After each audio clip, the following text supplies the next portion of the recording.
Alrighty, hello, ladies and gentlemen. I appreciate you all being Hello. here. Assuming that everything is hearable. Of course, I'm on the wrong screen. Why wouldn't I be on the correct screen? Hello. It's good to see all of y'all. I have updated all the stuff, so if you guys have not checked out my players before, there they are inside the chat here. Let me do my intro as usual. Greetings, dear spirits, and welcome to Tables of Tartarus, a division of Purgatory Corner, where fate is bound by dice and stories are carved into eternity. I'm your storyteller, Sinspeaks, and we're here with Ania, Cyril, Gelmar, Dakota, Aldef, and Sapphire. Hi! Hi. If you guys want to check out those who stream, check out the ones on the side here, as well as Dakota, who I have her Tumblr because she doesn't give me anything else to share. And if you guys want to check out, Birdly.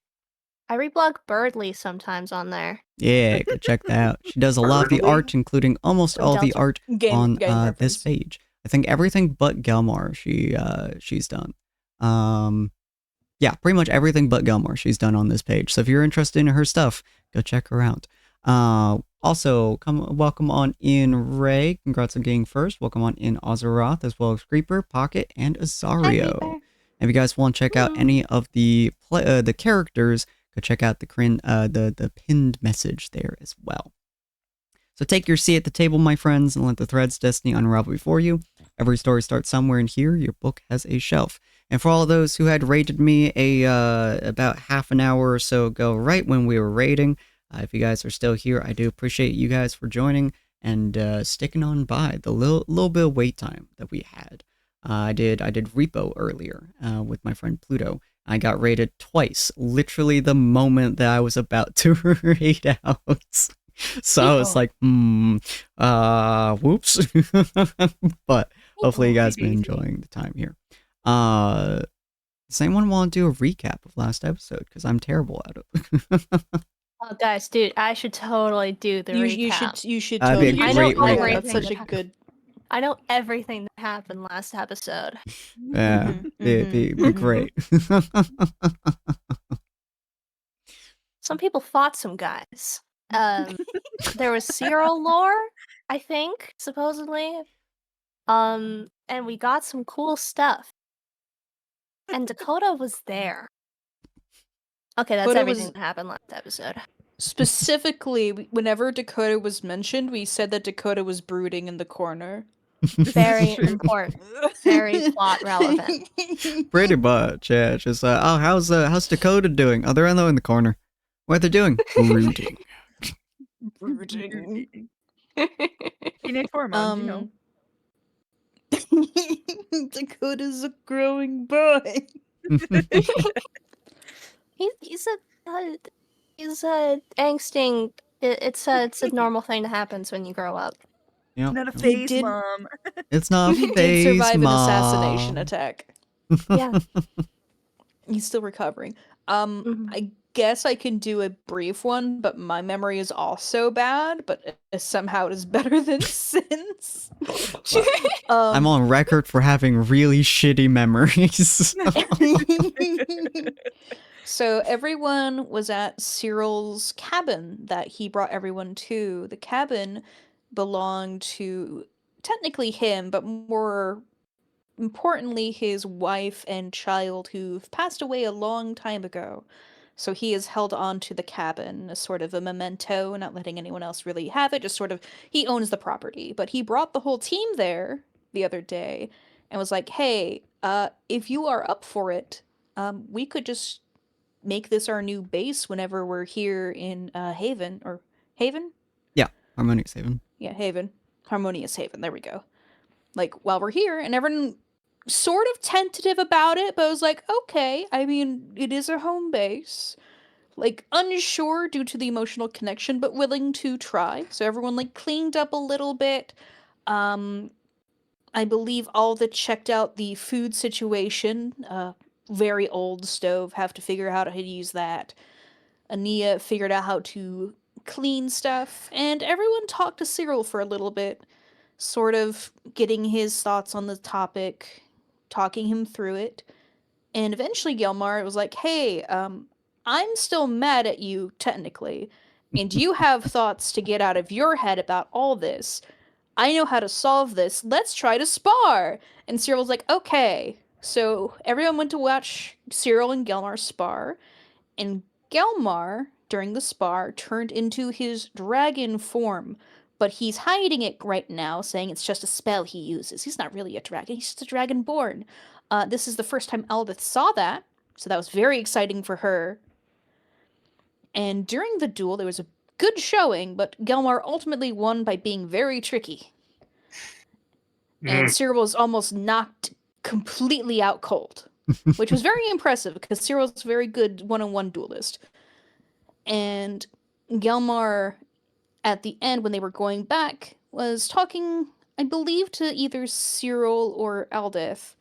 Gelmar, do you remember which? It was about when Gelmar was saying it didn't really get as much aggression out as he wanted it to.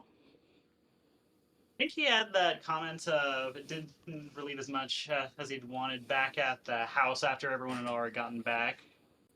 It was ultimately aimed at Cyril, but it was more open. Mm-hmm.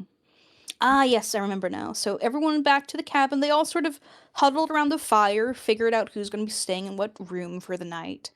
Ania was very quiet, which is sort of unusual for her, but not really. She was avoidant of the others. Everyone else talked for a little bit, especially Cyril and Gelmar. They had a one-to-one talk for a little while. Sapphire slept next to Bubbles, our dog. Our shadow dog who sometimes eats people, but they're trying to quit. They're trying to quit that. They're trying to go cold turkey. Yeah, they're trying to go cold turkey. I'm sure that's going to work out fine for the party. And the next day, they went over to Glimmer's shop to get some new trinkets for the party. Ania got a prestidigitation orb that will clean things, only clean things. Prestidigitation does a lot of things, but specifically this one only cleans. Mm-hmm. But it cleans really, really good. Very, very, very well. We also got some little protection figurines for the whole party. Cyril meant to only get like one for, I believe, Aldith, but Ania interpreted that as party, so she got all of them, like a collector's set. And I believe we also got some sending and messaging earrings for Aldith. Mm-hmm.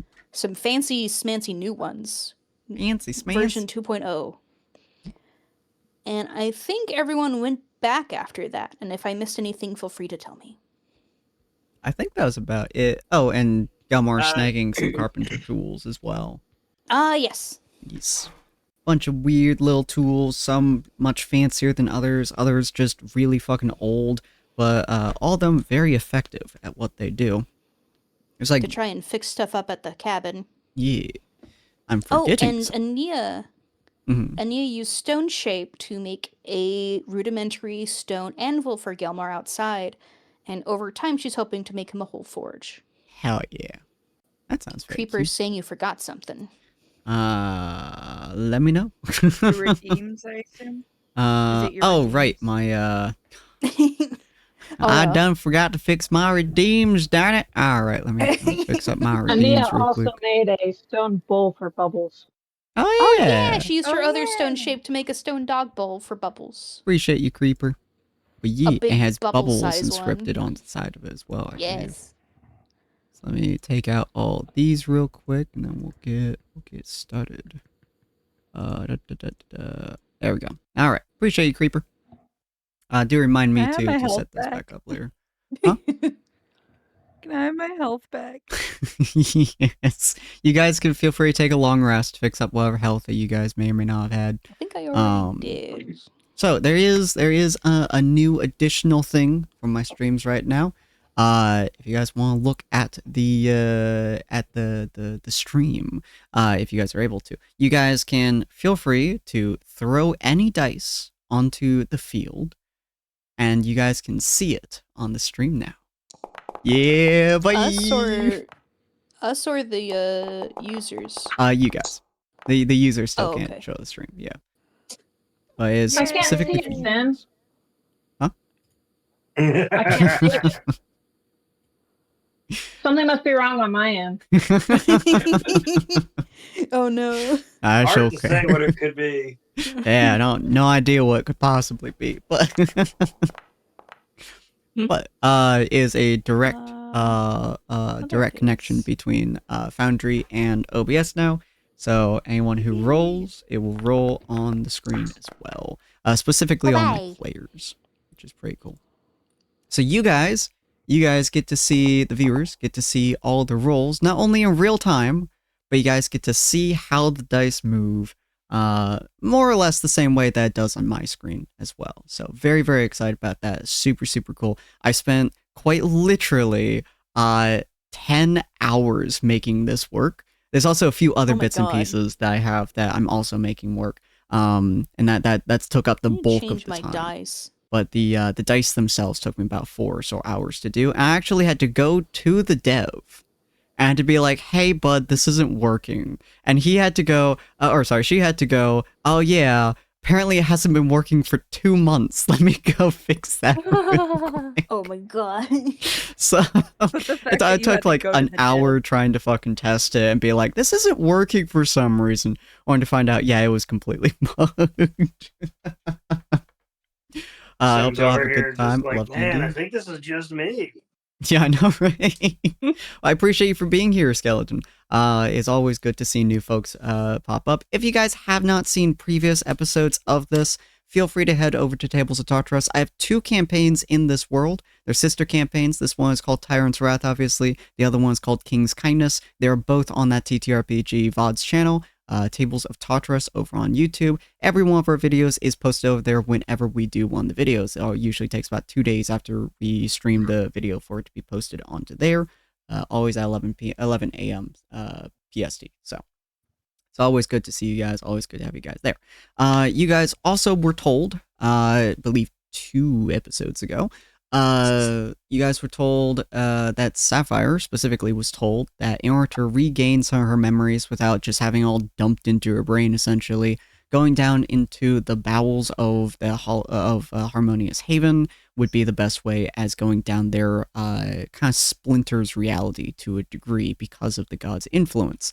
Cyril was also There's a told... dead god down there. There's a dead god down there. Cyril was also told that down there is something to do with that Grimly wants him to get, some kind of object or some kind of item of some way, shape, or form, specifically telling him that he will notice it immediately when he sees it. Any mortal would notice it. And then I believe, correct me if I'm wrong, I believe you guys were also told there was dust stuff going on down there too. Did I say that before? Yeah, that's where the drug operation is, because it's made out of dead god blood. Good, yeah. it's dead We'll god down add that shit, but yes, you guys were also told that down there, somewhere down there, is the whole drug operation. As Ania Blow it very astutely found out that the drug that y'all been dealing with is synthesized from the dead god's blood itself. Well, I think Maleficent was not Maleficent. What's Mel is the one who Millicent? figured Millicent. There we go. Millicent is the one who figured that out. Sapphire and Ania helped. Fair. But yeah, so you guys were also given a map by Solstice on certain points that you would be able to go down into the sewers and get into and find. You guys also know that you are about 2 days, I believe, away from a massive rainstorm. Oh, right. So yeah. we need to do that quick, or we're gonna get So we flooded should in the wait 2 sewer. days, is what you're saying. I For mean, max drama. But yeah, you guys kind of wait a little bit, or you guys get down there. Technically speaking, the sewers and the bowels of the city are disconnected, kind of. So in theory, you guys won't be affected deep down if you guys get there before this, the rain flows. So it's entirely up to you guys how you want to tackle that. But yes. I forgot about that quote. But yeah, so you guys are coming back from Glimmer Shop, I believe, heading back to your guys' little cottage. So yeah, well, what would you guys like to do? Where'd you guys like to go?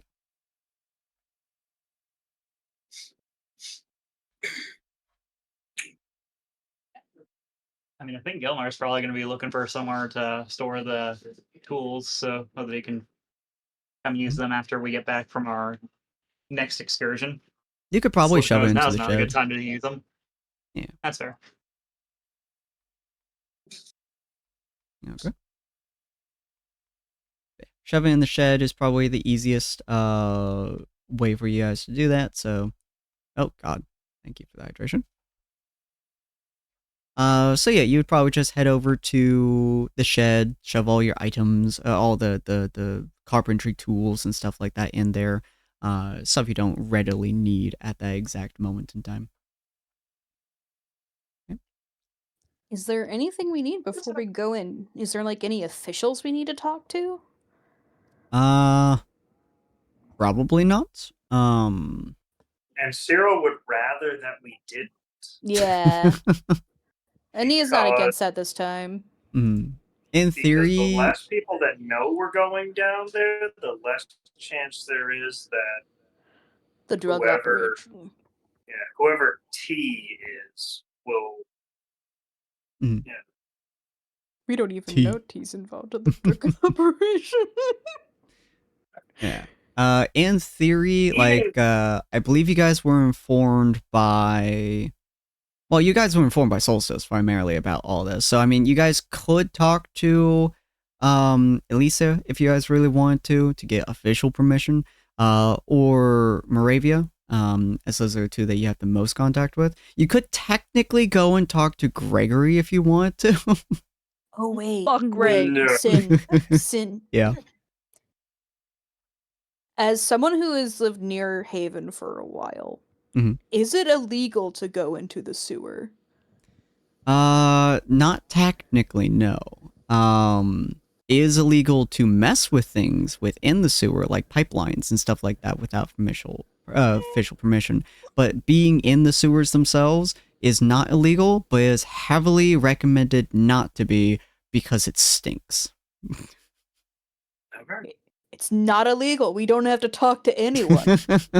See? We're totally safe. No one has ever made it Totally illegal safe. because no one has ever fathomed the idea that someone would willingly go in there. We'll just be a little stinky. It's fine. There are a few entryways that you guys know of. The most common one would be inside of the inner sanctum. There's one just smack down in the middle of it. It's a very common area specifically for disposal inside of the inner sanctum. Inside of the Technolopolis, there's not a whole lot of pathways into the sewer itself, but there are a few of them. But the one that Cyril would be most familiar with would actually be one of the outskirts entryways, specifically the one where he found the dead god's blood about probably half a week in game time ago. I think that's where the party found me. Yes. Oh. Oh. That would be the one When that you you guys were- would arguably be most familiar with, mostly because it's pretty hard to get that image out of your mind. Or that smell. Do we want to go in the entryway that's obviously used by the drug people, or do we want to go into a side entrance? And you would probably ask that to the party, like when they're, I assume like they're having like a little huddle session at the cabin, maybe? Pretty much. Maybe some food before we go into the sewer and don't want to eat anything for hours. Food is usually a good plan. Yes. Well, I am most familiar with this, but I think that's actually a good point on your end. What's the closest one to here? Do we know Then the rest again- of those Do we Go ahead. know how the networks down underneath the tunnels are going to snake outward, so to speak? No, There's also the point that if we do take the entrance that all the drug people use. If they are getting the drug stuff from the god, then this has to lead to the god at some point, right? Right. And we don't It know if would the be others the would most do that. direct route.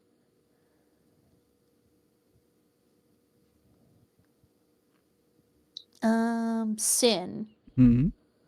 On the map, what are the closest entrances to the left and like right, like on like the closest ones to that entrance? How many are there? Where are they?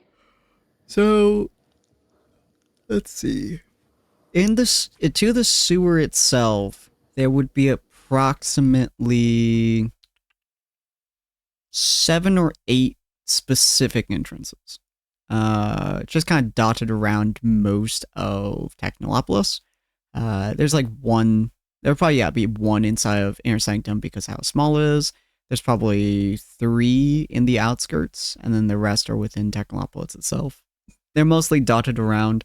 You can think of them as like maintenance tunnels, essentially. Around where you guys are specifically, there'll probably be like 2 of them relatively close to you, and then a little bit further than that would be the one that you found Zero at. So there's none that are actually close to that one entrance, huh? No, that one entrance is pretty far from the inner works of the Haven, pretty far from Technolopolis. It's actually relatively close. It's on the on the west side rather than the southern side, but it's relatively close to where they're trying to expand Technolopolis into the Orcan territory. Our map was given to us by Solstice, right? Mm-hmm. Do any of these sewer entrances, are these like ones that someone as old as Solstice would know, but are not actually usually listed among the usual sewer entrances? Oh, that's a good question. I haven't really thought about that. Let's see. Cyril would actually know the answer to that one. There are 2 entrances specifically that are on this map that aren't on other maps, because obviously you guys would have like cross references and stuff like that. Those 2 entrances is one probably to the northwest over here. It seems a little bit buried. Northern area is typically like the older area. It's kind of where everything kind of started. So there's one kind of in the northwest. And then there's one in the southeast as well. Both of those pretty far in the southeast. Both of those do not show up on current maps. They seem to be quite old. The northwest one seems like one of the closer ones to us. Mm-hmm. So Ania wouldn't know that, but would Cyril point that It's out? closest to us, but if I'm remembering correctly, it's closest to us, and is it nearby the entrance here. where they found us? Or where they found me? It's a decent walk away. You were found kind of in the western area, Oh, it's pretty far. kind of like Okay. western to like southwestern area, more western. So it's a decent walk away. It's like a couple hours probably from where y'all found you. Ooh, how about this? How about since it's gonna be on the way to that one, Mhm. what if we stop by and look at it? Hmm. And if we don't like the look of it, we can go to the actual drug people one. Yeah. Cool. That worked Would for everyone? everyone else like?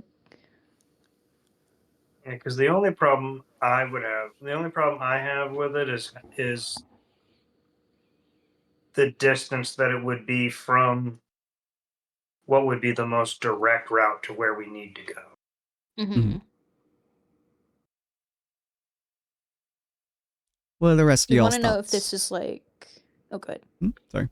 I have one concern with the drug one, and that's only them finding us first. before we get to where we're going. Yeah. I'd and we rather don't be know the how- one finding them first. And we don't know how many people are in there. Yeah. Probably I'm have a also just camp in worried there. about how. Yeah, I'm worried about how Cyril's gonna react to seeing all those people. If he's just gonna like mow them down. Yeah, I was gonna say, No. Lord knows Going he's just gonna, down. Lord knows he's No. gonna butcher every single one he finds. Pulls out glaive. All right, motherfuckers, it's time to die. No. Listen. They won't know what happened. It'll be dark. It's totally fine. It's still stealth if there's no one left to talk about it. It's just aggressive stealth. I mean, true. Dakota, what about you? True. But I could always scout ahead too. This is So. true. Oh, just got invisibility. Yeah. You know? Mhm. I have dark vision, I believe. Yeah, I do too. And I'm We almost go- near invisible. It's true. You have We're all Like assuming wanna it's be. dark down there. We go down and it's this well lit with like electric fluorescent light bulbs. It's totally fine in there. It's like, oh, this is nice. just old How else school are they gonna rock drag and people in? tune. As Right, long that's as they right, I don't don't have have dark vision windows either. underneath the moonlight, I'm good. Wait, Dakota and Gelmar, what are your two thoughts? Like on which entrances to go to.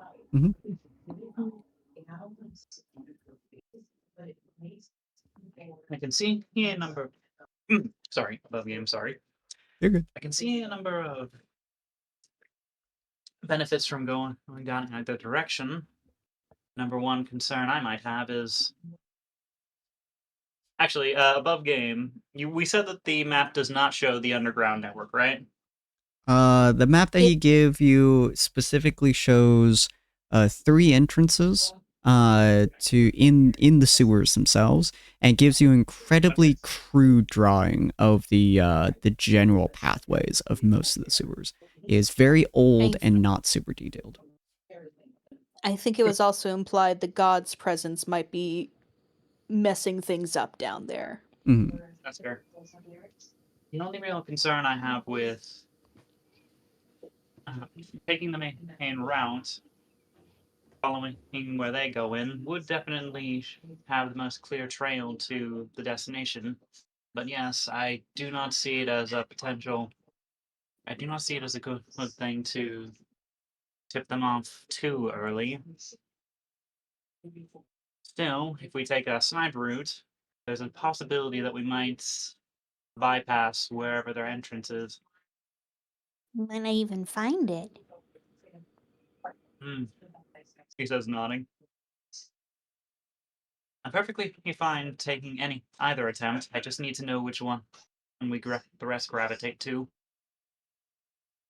So it seems everyone's concerned about the main path, but we also aren't sure if we can find our way in the side paths.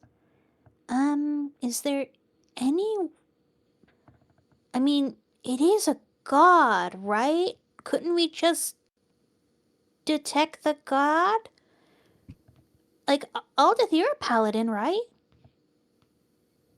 Yes. Do you have any way of, like, sensing deities? Is there a god detection spell?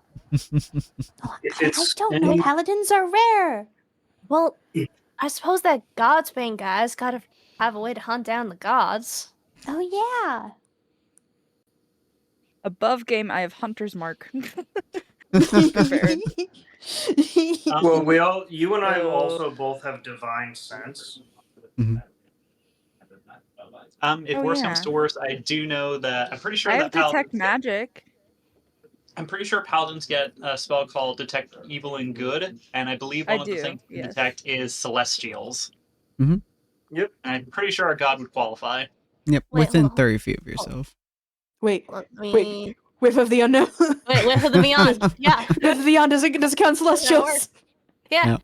Technically speaking, the way that I rule it is with the Beyond, Detect Good and Evil, and Divine Sense will not only allow you to detect specific creatures within the distance that it specifies, but will also detect what is the word?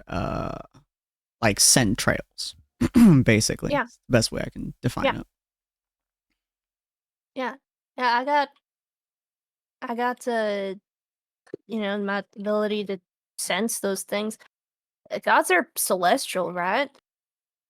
Well, I got think my warlock most senses. of them.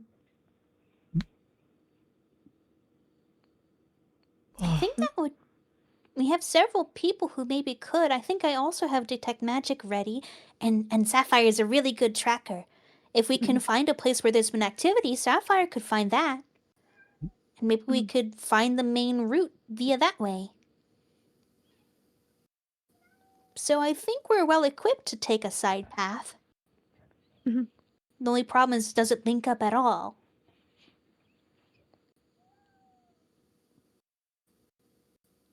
If we visited some of the gnomes over in Technopolis, we could make it link up. You mean, I think exploding it is illegal. I And don't think gross. anyone would know that it was him. It would smell. It already get- smells. It'd get The everywhere, number of Worse. but worse. a number of individuals would already know what's going on, and if they didn't, And I'm fairly certain there would be a substantial rattle going across the entire city with that action at best. it would ruin the sewer system. Don't want to get covered in any mucky guck. Sewer system's important. I'd rather not be hunted down by authorities for any other reasons. That's true. How many reasons Alright. can you give people to hunt you? Yeah.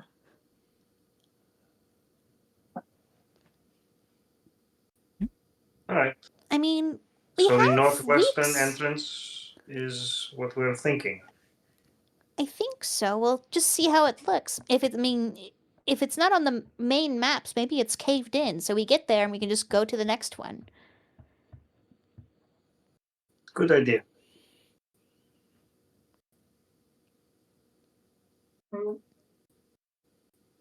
Alrighty.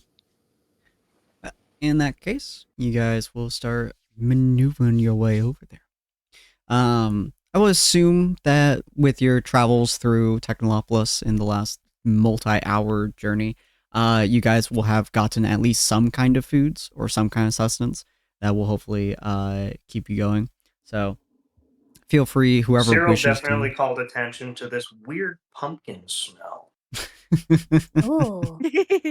The spice of life. The pumpkin spice. Yes, there's some pumpkin festivities going on. Small things happening at the moment for their love the ghosts and ghouls. This time of year, I believe it would be the 17th of autumn? Question mark. I have a whole thing. That Hold on. sounds right. What is it called? Fantasy calendar. There we are. Let me just double check. I believe you guys are in, effectively speaking, October. Question mark. So it's almost Halloween. It is. Specifically, you guys are on the Spooky, scary 17th day skeletons. of October, which is full moon fading. I Sapphire's suppose. birthday. Oh. No. Aww. That's cute. She never told us, dang it! And you guys, so every month has 30 days, and there's 5 days in each month. Or sorry, yeah, five. Yeah, we never discussed birthdays, so This is true. Now I I gotta think about it. yeah, I know, right? I I made it physically real rolled life for mine. Sapphire's birthday. that's I cute. physically rolled for mine. Yeah, there's Buddha doesn't know his. Yeah, there's 30 days in every month, exactly 30. 6 weeks in every month, 5 days in every week. And so the 30th of effectively October, 30th of autumn, which is a Friday, was effectively October. Interesting enough, for this world as well.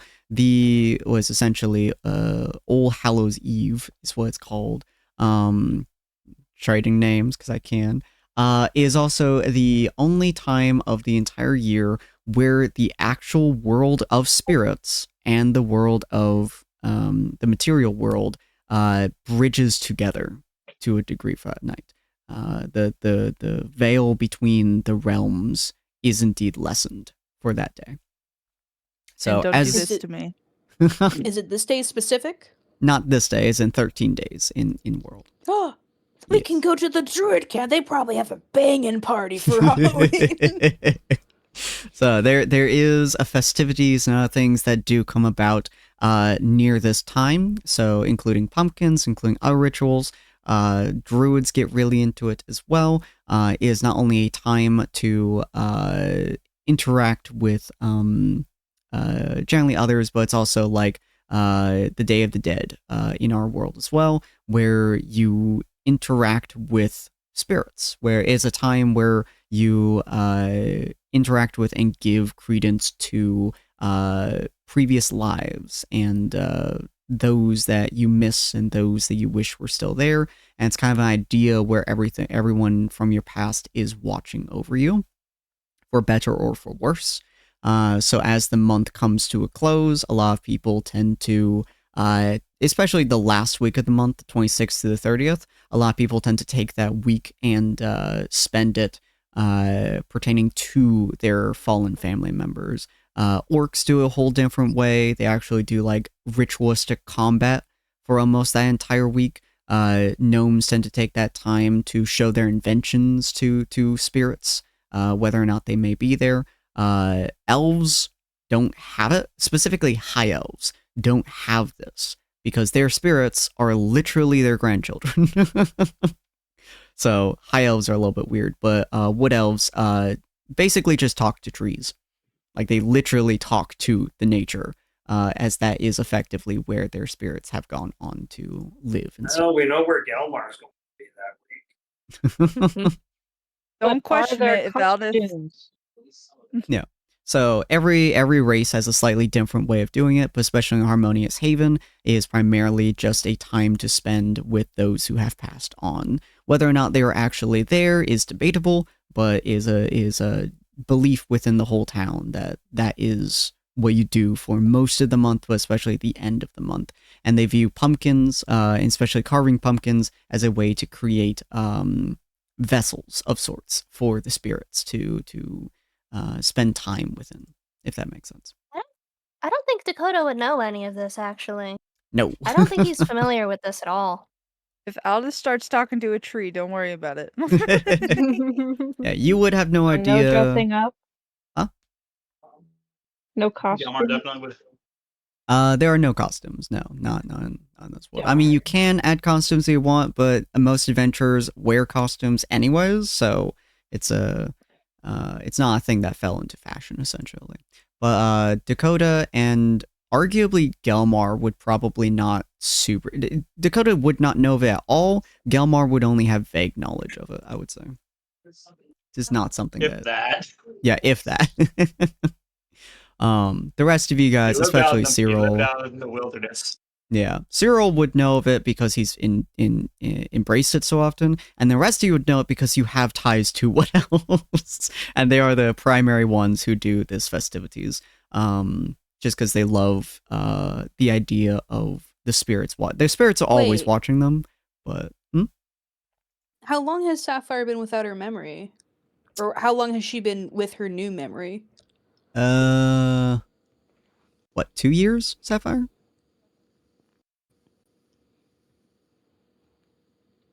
There's a chance Sapphire only has vague knowledge. That's I true. haven't actually thought about how long I had my memory. Mm-hmm. Yeah, probably about 2 years, I would say. You guys have been journeying for about 4, 5, 6 months together now, and then you were journeying for 6 months before that as well, and then you're on your own Oh for yeah, it's almost arguably over. about a year before that too. Yeah. So probably Sounds about about 2 years. right. It sounds about right. Mm-hmm. Yeah, so you would arguably have vague knowledge of this. Probably knowing Celebrated what the once. ritual means more than it does the actual embracement of the ritual. But yeah. So as you guys are going through the town, you guys are seeing them getting prepared for these festivities. The pumpkins are about ripe, or they're slowly getting to that point. So people are putting up flyers about the different festivities that are going to happen, which would be you guys are on 17. So starting next week would have some festivities, and the main festivities would be the week after. So they're putting up like flyers. A lot of the gnomes get really into it, as it's a time for them to rejoice and in theory, gain knowledge from those who have come before and share knowledge to those who have come before as well. As their entire race is based on the idea of creating and creativity and imagination. And so being able to share that with previous generations who would not have seen, or in this case, the ones who have planted the trees that they don't get to rest under. In this case, the gnomes believe that this time of year allows them to rest in the shade of the tree that they planted, so to speak. So it's a very, very big thing for gnomes, especially in this time. So that's what you guys are seeing a lot of. You guys are getting to see a whole horde of gnomes putting up flyers and shit like that, and humans who are helping them, and humans just do whatever the fuck is around them. I'll be perfectly honest. Humans love festivities. Humans just love doing shit, you know, especially what we just get to do. But yes, that's what you guys are seeing. Dakota's seeing all like the pumpkins, and it's just like, do people around here like to leave their pumpkins out to dry? It's actually part of the festivities of the different days of the dead. Day of the Dead? It's a special holiday coming up. During the last parts of this month, veil between this world and the next thins just enough.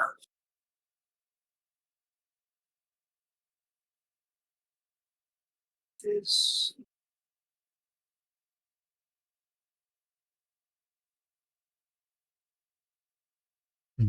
extremely important.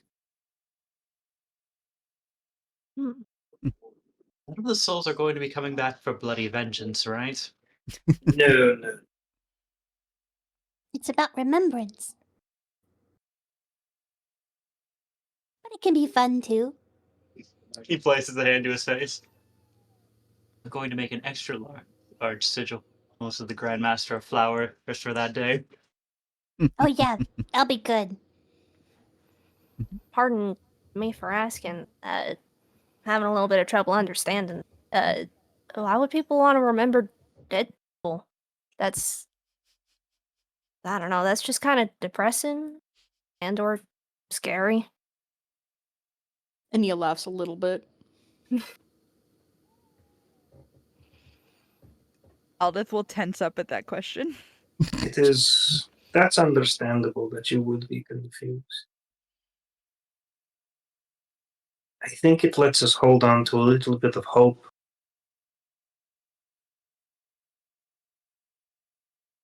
Well, Hope that we will see them.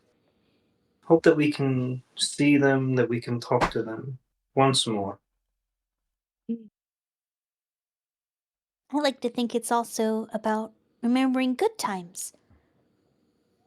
Those people are still part of your life if they were close to you, so when they're gone, you're also losing a part of yourself. And it's good to remember those parts of yourself and where you've come from, and, you know, where you've developed certain habits from, or things like that. Though I know you have a little bit difficulty with that.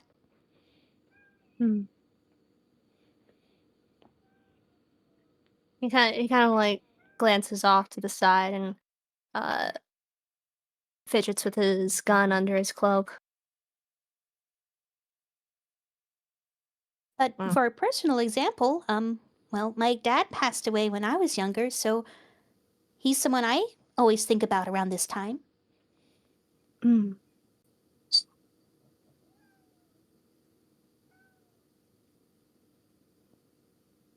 I don't really got any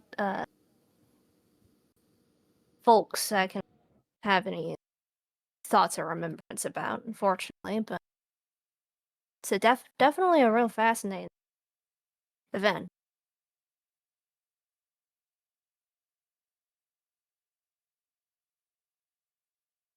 One day.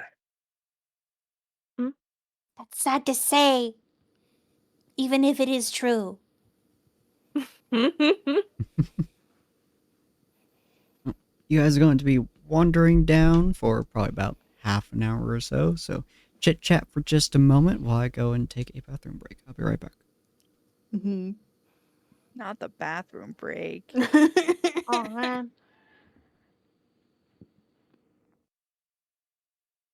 Maybe I can use that day to introduce you all to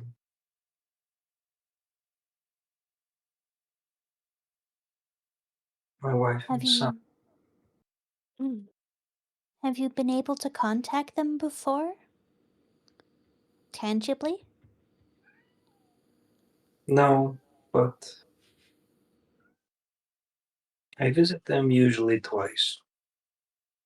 Once after the Sunstealer Festival, and once more on the Day of the Dead.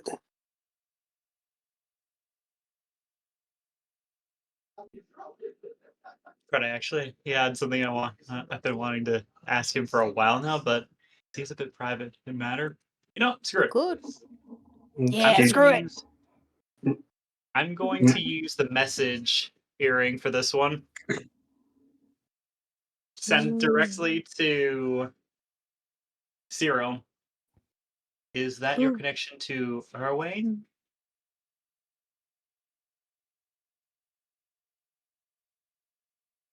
His head turns slowly to look at Gilmar. And it's only in the message tone. Where did you hear that? It was the name. Sending back. It was the name you used in reference to me when we were first training with reposting together.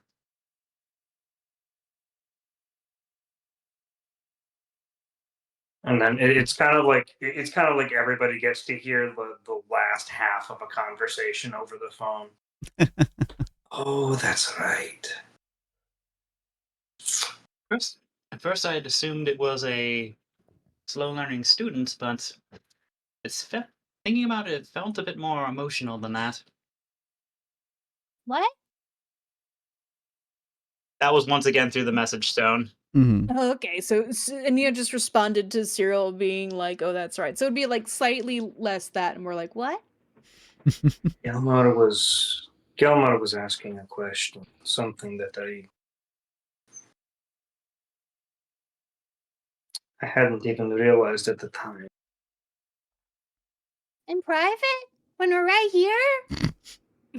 I know you hate it. I know you hate it. do. No. So, at one point, long story short, Erwin was the name of my son.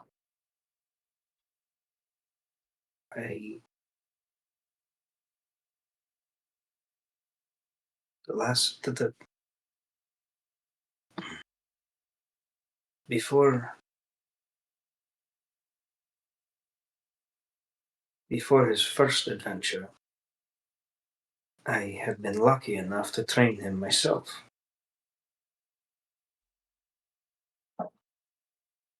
It felt like I was making up for a lifetime of missed opportunities.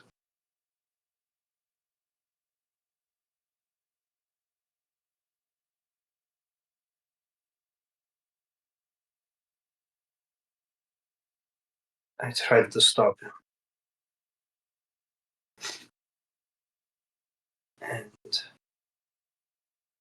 he was not prepared for the creature that they came across.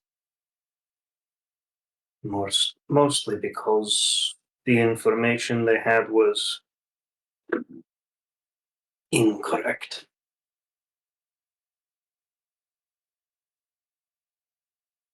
I'm not actually allowed inside the halls of the Sword Guild after that.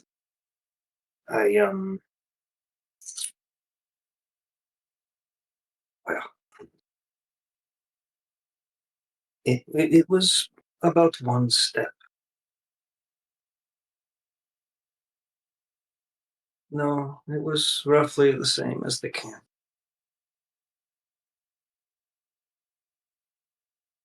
I lost my temper.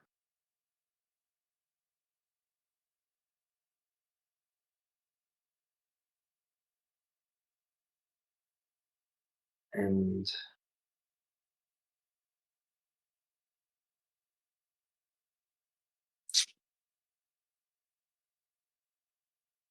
he died in my arms.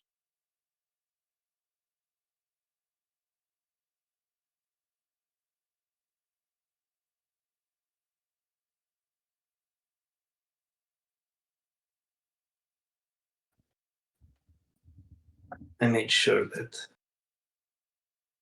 made sure that he was buried next to his mother, Ingrid.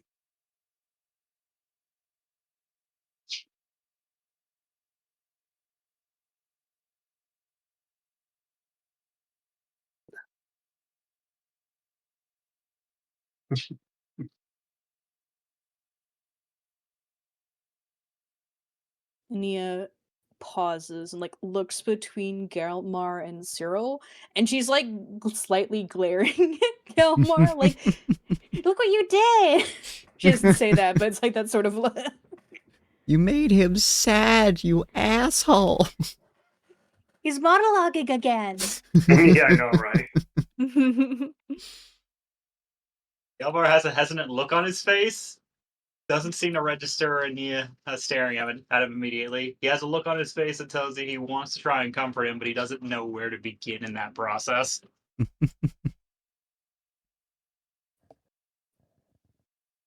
Nia Dakota- lifts her. Oh, go ahead. Go ahead. It's like Dakota doesn't really know what to say, but like he kind of puts his hand on Cyril's arms as a attempted comfort. It's okay, Dad. Puts a hand on Dakota's hand. Thank you. Mhm. Part of the reason that I wanted to gift all of you the house was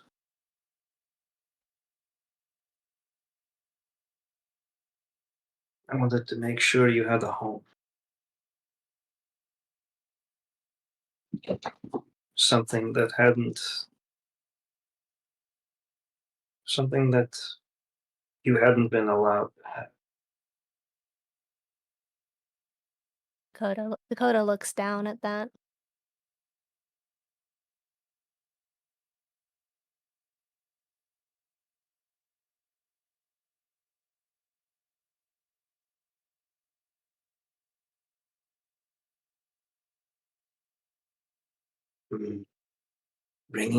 Bringing the mood down again is No. Nah. Yes, I'm sorry. I shouldn't have brought it up. I mean, you can bring it up, but we're about to go into a sewer. Yeah, there's not much more down than that. But That's true. no. Sir, I've never had a home before. I've had a place to live, but I didn't really live. So you do a lot for us. Honestly, I think this group is the closest thing to family I've ever had. Thank you.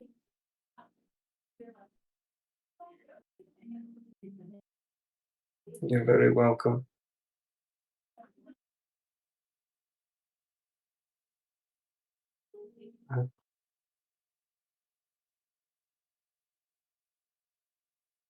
It's been a long time too. And I realized recently that I feel roughly the same way about all of you.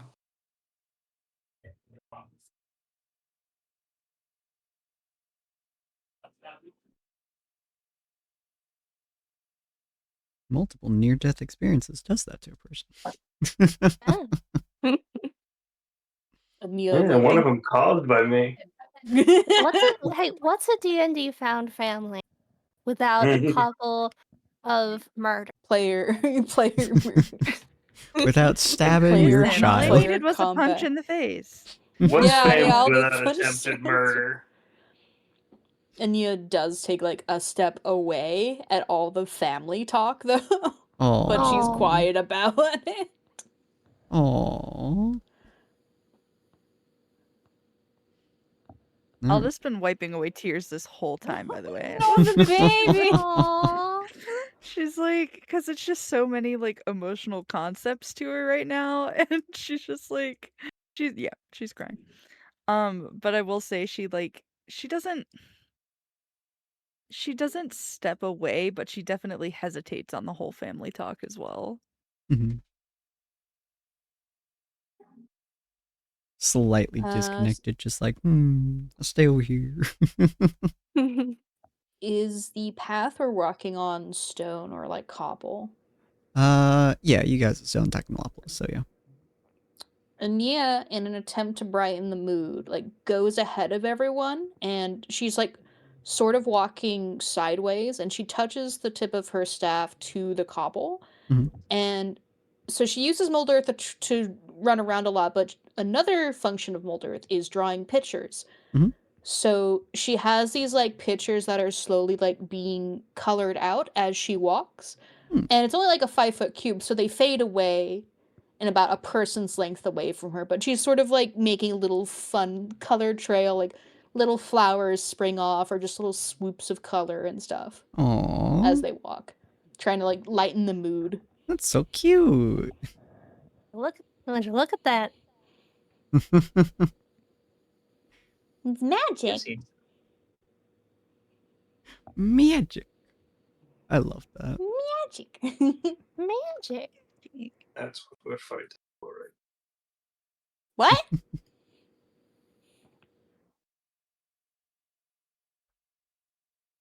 Colors on the stone? No.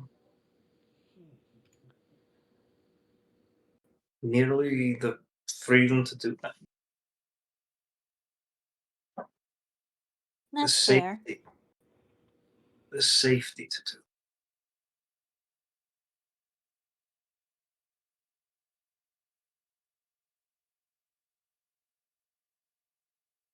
You do like that.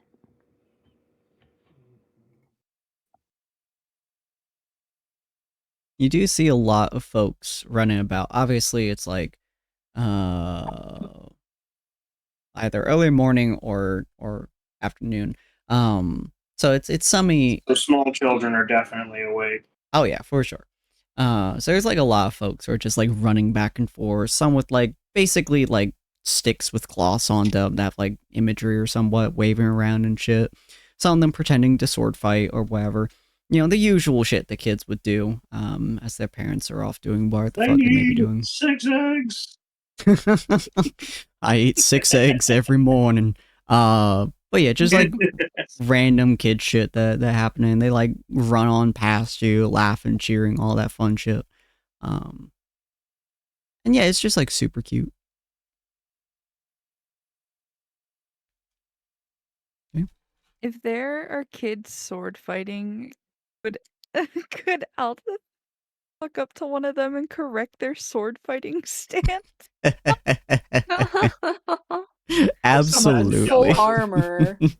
Full armor. Just like, nah, you move your leg right here, you have your arm stick out here, make sure your shield is here. Go get him, kid, slash the shit out. And then lands like a really direct hit on the other kid. It's like, no! Ping the fuck out of them, kid. God. I'll just trot to the front of the group. I wasn't over there just a second ago. I didn't start childhood violence. What are you talking about? I don't I just know. imagine. Sorry. Very fun. No, go ahead. I just imagine Gelmar is watching the kids play fighting, just jovial, full smile on his face, just like if he could, you would imagine he would squee right about now. No. It's adorable. All right. Takes you guys a little bit longer, maybe 20 some minutes of walking and general, small talk and stuff, before you get to roughly the entrance that is marked on the map. You guys can kind of see it. Is effectively a sewer grate of sorts. Definitely designed to distribute the gases coming up, so it doesn't smell uber bad. It's obviously a little bit worse smelling directly above it than is around the rest of the area, but it does a pretty good job of dissipating most of the gases as they rise upwards. Obviously, there's not too many houses around it either, for both safety and for general smell purposes. But it looks definitely not used very often. The grate is semi-rusted. Definitely is quite old. Doesn't seem like anybody has really used it for maintenance or anything of that sort for quite a while now. But it definitely just like drops straight into the sewer. You guys can't quite tell how far the drop is though, but there is like a very weird semi-ladder thing that's in there. Oh, I was hoping it was going to be one of those walk-in ones. It's one of those drop ones. That's a problem. Well, it's definitely big enough.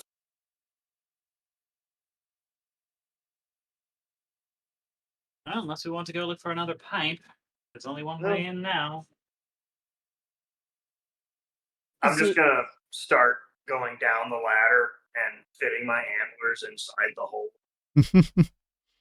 Now you just watch Cyril like lift off the grate, which does take quite a bit of effort from you because it is like kind of rusted into the cobblestone a little bit. But after a rather annoying sound of him like pulling the metal off of the cobblestone, he kind of moves it to the side. It's a little bit of a tight fit for him considering the size of his antlers, but he is able to move down the ladder.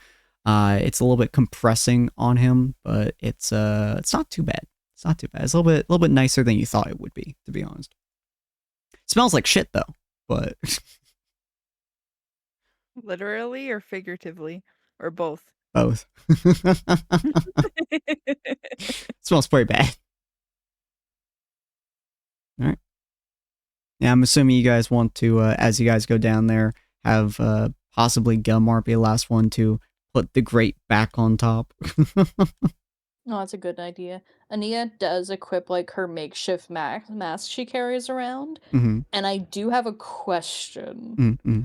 So, I have Purify Food and Drink. It's technically a ritual spell. It has an R. Mm-hmm. Does that mean once I cast it, I can just keep it going for free? Pretty much, yeah. Like you can every 10 minutes just restart it. I don't know how long it lasts exactly. Huh? It doesn't. It just says it's an action. I'm pretty sure Purify Food and Drink just pulls all the contamination out of edible objects / fluid, make it edible again.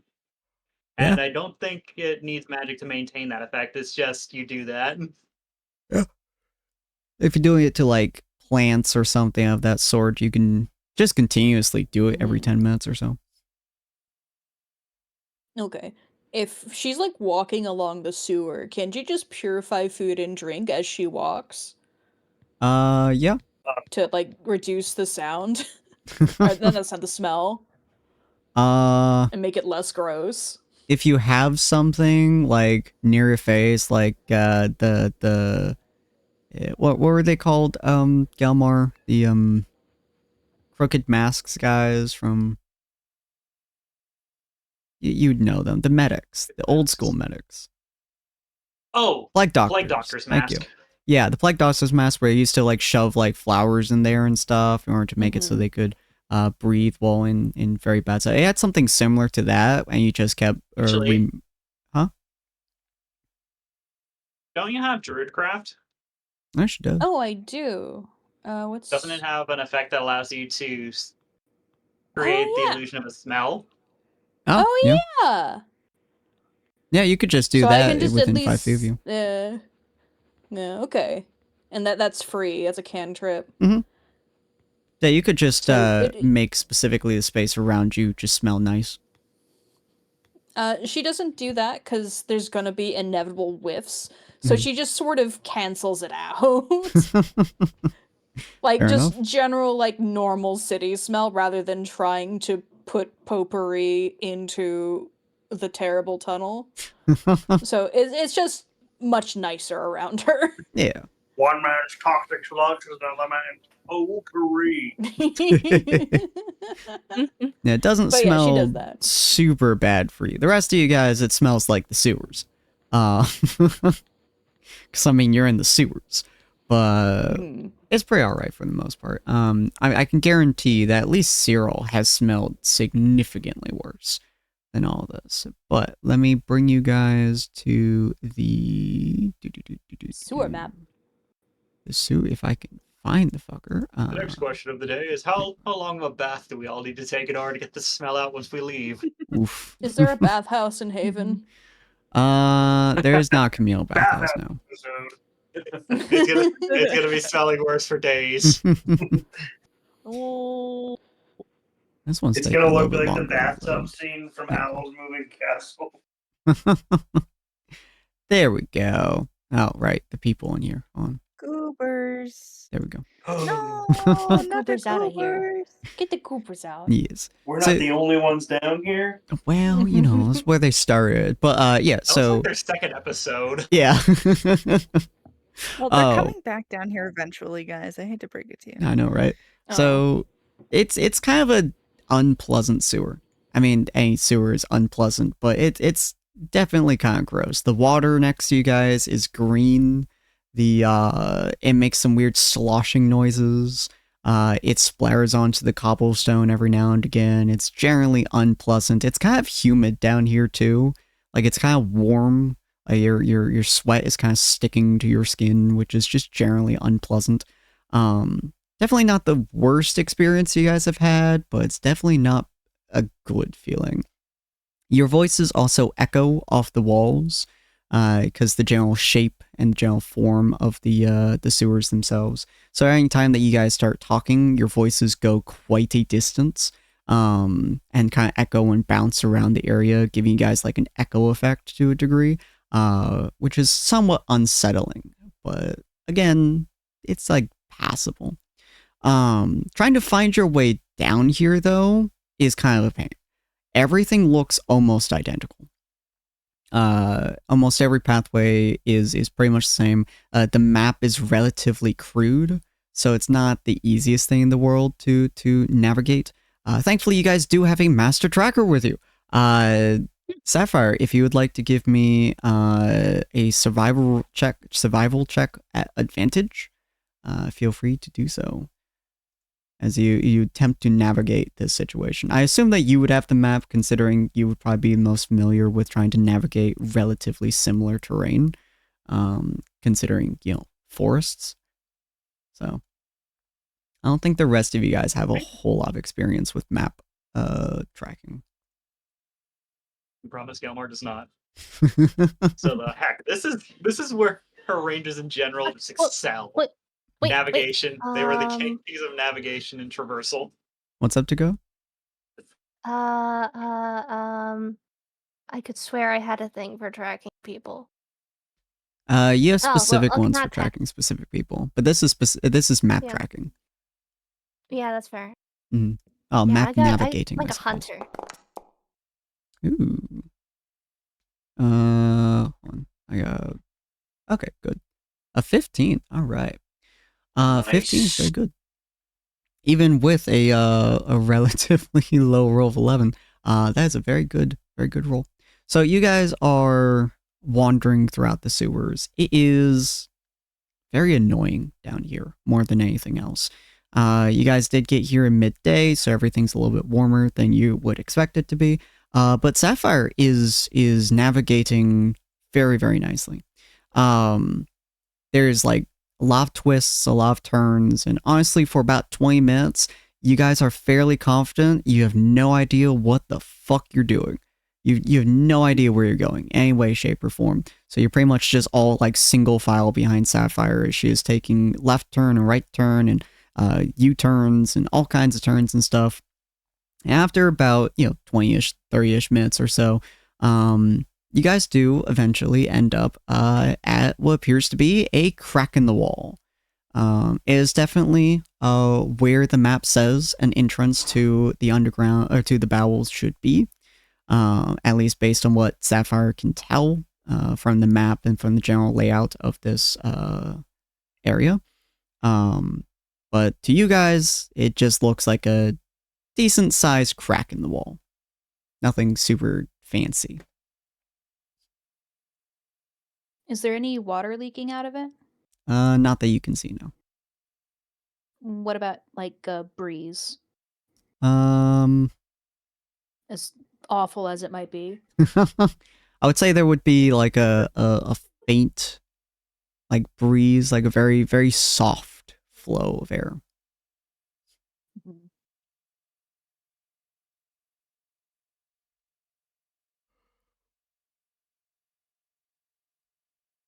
What would you guys like to do? Sapphire touches the crack. As you touch, the crack is surprisingly cool in comparison to the rest of the air around you.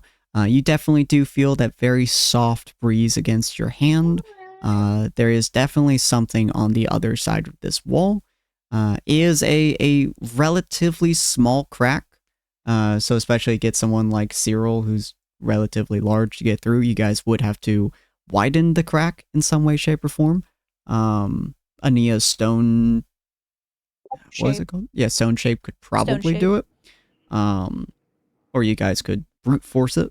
There's a couple of different ways you guys Dakota Rider Book 2. Dakota Rider Book 2, Dear Minnesota, signed your beloved. Dakota Rider was able to tap surfaces to determine whether or not they were hollow or they just kind of went right through. So Dakota's kind of like tap his gun against it pretty firmly. Enlarge Reduce is a spell, yes. Yeah, so you tap it pretty firmly. Like you pull out your gun, and you just kind of like dum dum against the wall. You do hear it kind of echo through the crack, and it seems to echo a little bit beyond it as well, which does indicate to you that the crack does lead somewhere. There's something there. Gelmar, if we broke the wall, do you think it'll hold? Like, is this just a filled-in doorway? He's looking. He looks up and down the tunnels. I imagine that there's like structural support, like these pillars that they kind of show around here on the map, right? Yeah. Those actually exist, right? Okay. Yes. Theoretically, this side should hold just fine.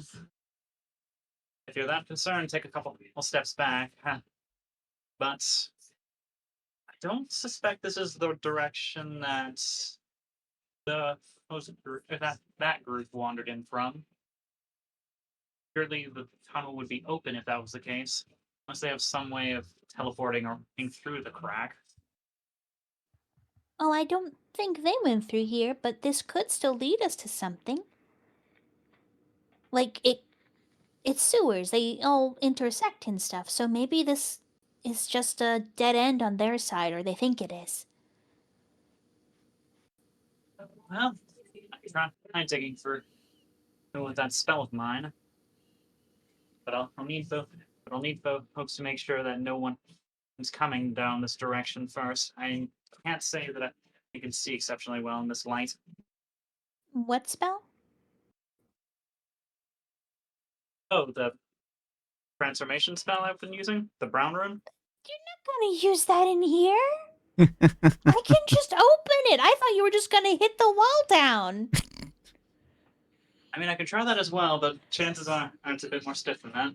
Still, if you insist, he's going to reel back and try and give it a hard punch with his gauntleted hand.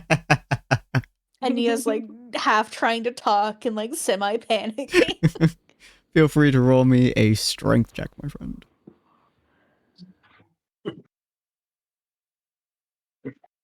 Those don't seem much on the stealth side. Just like you said, it's too tough for him to just punch through. Yeah, you slam your fist into the wall, and your fist like slides against the crack, and it doesn't really open that much of the crack, but where you hit your fist in, essentially a fist-sized chunk just pops out the other side. How much strength do my bullets have? Yeah, they're Like, are they like a force thing or just like a pierce thing? effectively it would be kind of a force. It acts like a bullet. Oh. Didn't Nia like say magic. that she has I a have way of spell. opening the wall? That's quiet. I didn't insist on anything. But my spell is a 4th level spell. It's one of the highest levels I can cast. So if we have enough, yeah. I think I can do something, but it isn't quiet. If we want, good. I mean, I bet now that the hole's here, we could start removing it or opening it up by removing the brick or the individual bricks. How That's wide is this true. crack again?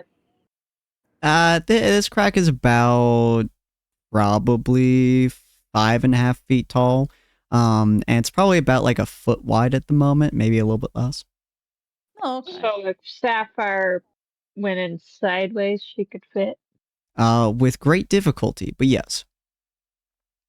It'd definitely be a very, very tight squeeze, but you could definitely make your way through. Sapphire starts shimmying through the crack. Ania totally ignores this and just continues debating with the others. Like, Well, I guess the part you punched did come off pretty easily. You could just like peel off pieces now, I guess. Mhm. It is wide. Yeah, exactly. It doesn't seem like it'd be that hard at this point. Shimmy, shimmy, shimmy, shimmy, shimmy. Sapphire, what are you doing? Well, she's gonna go look on the other side. I'm going through the wall, duh. Shimmy, shimmy, shimmy. It's a very unpleasant experience, as the rock is pretty much like compressing against most of your body. So breathing's just a little bit difficult. It's also like just kind of like semi-sharp, so you can feel the jagged edges just kind of rubbing against a lot of your arms and some of your chest and stuff. But as you get out, it's like it's not the worst that you've experienced. And as you like pop out the other side, it's maybe probably about 1.5 feet of distance. So going through it is it's annoying, but it's only like a few, like maybe 30-45 seconds of shimmying. But you get on the other side and you can definitely feel the entire atmosphere kind of shift a little bit once you get onto the other side. It's a little bit more still, I would say. It's a little bit more stale. Just doesn't feel right exactly. Latin means it's the choir correct music way. is starting very low. Does it look like the right way? It definitely feels like I'm onto something. Oh, that's a good sign. Do we want to focus on stealth or do we just want to rip the wall down? Because I can do it so you know the risks. Not that I do much during battle anyway. I'd probably prefer stealth. And How noisy is Stone Shape? Oh, I don't think it's noisy at all. Let me see. I would prefer you save a powerful spell. Stone shape just allows you to move things, so it's technically could be considered to be completely silent. Mm-hmm. It would take a little bit of concentration, but yeah. You got 2 other tanks that could roll for strength right now. Barrel that shit down. And add a smite onto it, make it even worse. While you guys debate, I will be once again right back. Well, we also Have a have good- our like average adventurers packs. Does anybody have a crowbar, hammer, pythons? Gelmar might. I have pythons and a hammer. Oh my god. The hammer came with my smith's tool. We can use ingenuity. We can smith the door. So You roll a blacksmith check on it. So we can take the Oh, hammer. actually, I have all of the following. I got a crowbar too. Then we can use the 2 of us together can use the hammer, the crowbar, and the pythons to wedge blocks out of the wall and move Quietly. them carefully and stealthily enough so that the rest of us can get through. Well, Aldith can't do stealth, so maybe don't have her do that. No, you can Oh wait, help. actually, I have a standalone hammer and my smith's tools. I could pass one over. Yeah, it's not stealth as much as just removing the blocks brick by brick. Yeah. I was gonna say, because if it's stealth, hers is a 5, guys. You can't. It would probably be more like dexterity, I guess. No, Or I don't think I'm gonna that's look- much good either. Probably Well, no, not. we're just doing this carefully. So Yeah. As long as you guys aren't, slamming your entire body weight into it, it's effectively going to be stealthy. Sin didn't hear about our plan, did you? Oh, I did. I just have you guys in my imagine ear. Cyril's going off about the list of tools that we could be using to remove these bricks, and Gelmar's just pulling out everyone as he's talking about it. Yeah. Yeah, I also won't have Go you ahead, guys sorry. roll because you guys are being slow and methodical about this. If you guys were to attempt to do this quickly or in a stressful situation, yeah, there'd be like a dexterity check probably or something of that sort. But since you guys are doing it very slowly and one at a time, it's just a time thing essentially. So it's not particularly Not in any difficult to hurry. do. Yeah. The god's not going anywhere. Would my fire So while apply to they're- this? And While they're dead. doing their rebrickment, Debrickment. what do I see? So while you're on the other side of the area, and you're going to be there for a decent amount of time. You're looking around, and it's semi-similar. There's not any water, so there's not any water flow of the gross sewer water. But instead, it's like there's a lot of different brick tunnels around you, specifically brick. So before it was like cobblestone that met like weird like brick shaped stone, so it kind of mimicked it for the most part. But this is like proper like red brick kind of a setup. However, the walls are very, very slick with moss.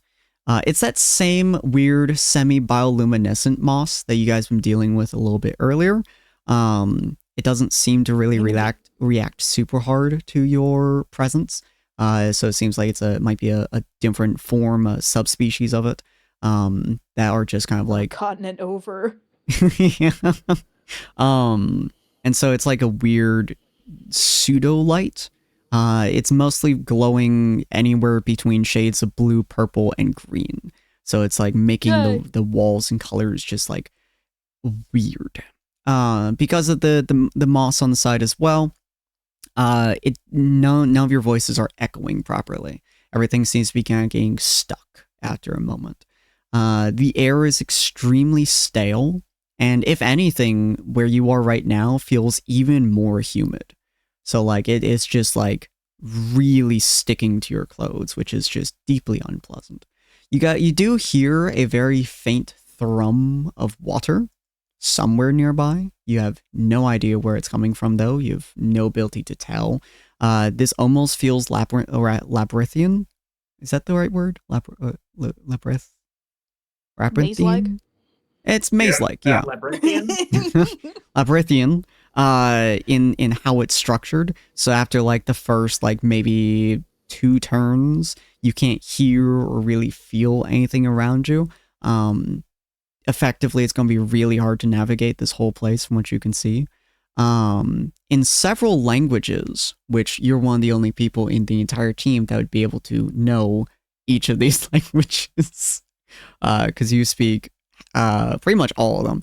There's Elvish, there's definitely Primordial there's some form of Draconic, you're not quite 100% sure which form of it is. There's even Sylvan and Goblin on there, as well as one language that you don't recognize, or you can't read at least. You recognize it as Orcish, but you can't read it. What you're able to read, though, and a lot of these are scrolled in like weird colors, in weird shapes. Some of them are scrolled directly onto the moss itself. Some of them are like a pale rust color. Some are just like weird black ink like stains and stuff. From what you can read in multiple languages, some of them say turn back. Another one says the blood sees. Another one says it breathes, it stays, it wanders. And another one says open the third eye. And then the last thing that would definitely you would notice is a lot of the different like red bricks around you are oozing some kind of fluid. It's a thick, dark red fluid that seems to be like slowly leaking out of the cracks. Quite possibly what is causing the coloration specifically of these cracks. But you can't quite they're tell. blood red bricks. Yeah. They're deep blood red. They're blood red bricks. But yes, that is what you are seeing on the other side of this crack.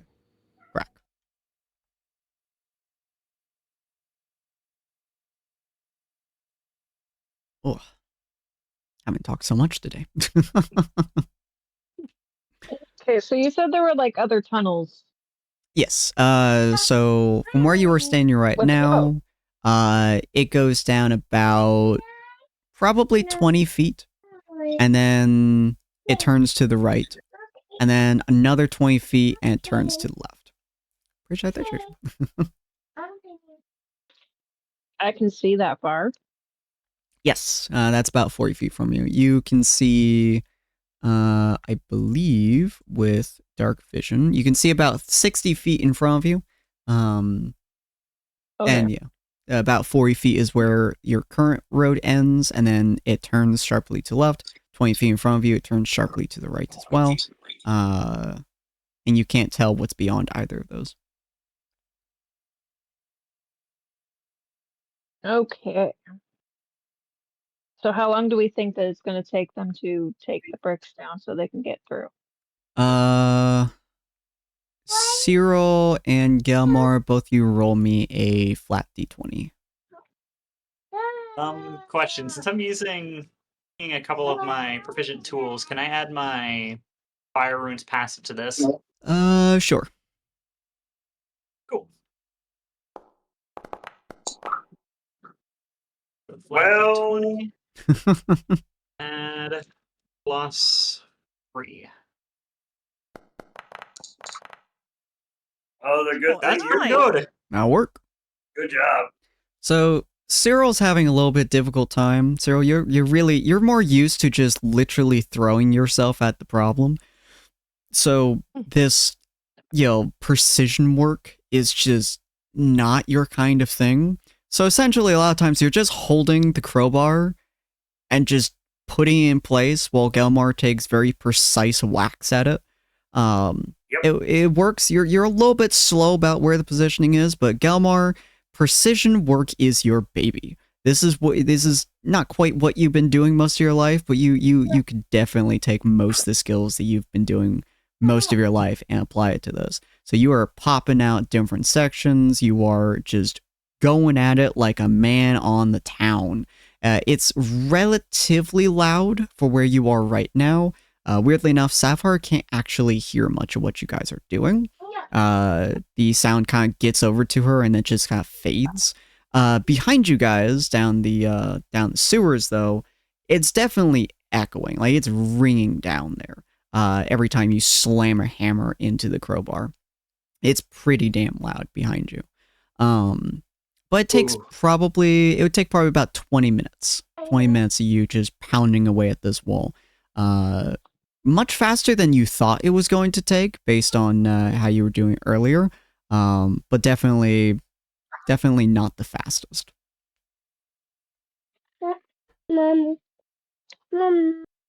Mom. Baby. But yeah, so it takes about 20 minutes or so. I'm assuming, Sapphire, you are pretty much standing watch, making sure nothing fucks with them. At least on this end, not that I can get behind them at the moment. That is true. Pretty sure Aldous got behind them. Yeah, you're right. All right. But yeah, 20 minutes pass, and the gap is big enough that Cyril, with some effort, can compress himself to a point of getting through. It's definitely not a pleasant experience for Cyril specifically, because he is so goddamn large. The rest of you guys, like, it's an easy enough, like, path. Especially Nia. Nia, it's like walking through a normal hallway. Yay! Yeah. You all manage to step through finally, and you guys feel that same just unpleasant, quiet sense. Especially Ania. Ania, like, pauses after she goes through. It's like, Oh! Oh! and she walks forward a bit to study the moss and let everyone else come in. Because I assume she went one of the first because she's small. Mm-hmm. Yeah. Everyone slowly makes the way through. Dakota would probably be the second easiest to get through. And then probably Aldith, followed by Gelmar and Cyril. It's like the hole's like just a touch too small, so I just kind of like shrink a little bit. Yeah. I was gonna say, I'm pretty sure Dakota was the second largest in the party. Yeah, but they could shapeshift. Dakota's tall, but skinny. Mm-hmm. And they could just shrink. Ania can too, but Aldith doesn't know that yet, so Ania isn't doing it. And thankfully, you don't have to. I'm already small. Yeah. Just a baby. So you guys get over to the other edge. You guys feel that same compressed feeling, that same quiet. All the sounds of the sewers kind of flow into the area and then just don't continue. Slightly unnerving. You definitely all see the not only the moss, which is giving slight amounts of light. It's very, very dim light. But also like the weird, almost tar-like dark red substance that's kind of slightly oozing down the wall. I'm gonna put a hand on that tar-like substance to Okay. try and get a better look at it under the light. Mm-hmm. You like press your hand against it, and you feel it sticking to your hand. And as you pull your hand away, you can see that it makes like a line from your hand to the wall. And as you like pull your hand off of it, and it detaches from the wall, it changes. So it like slaps against your hand, all sticky, and then you actually watch it in real time change into water that just slides off your hand and falls to the ground.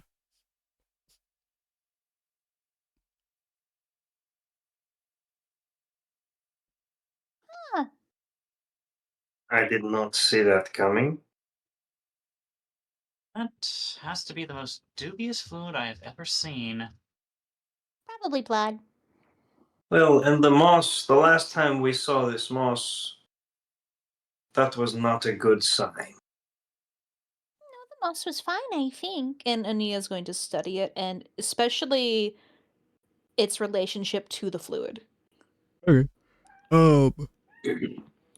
This is definitely some form of maybe subspecies or side species of the moss that you've encountered over in the Elysian Glade. Very distinctly different, but definitely like same ancestors, essentially, from what you can tell.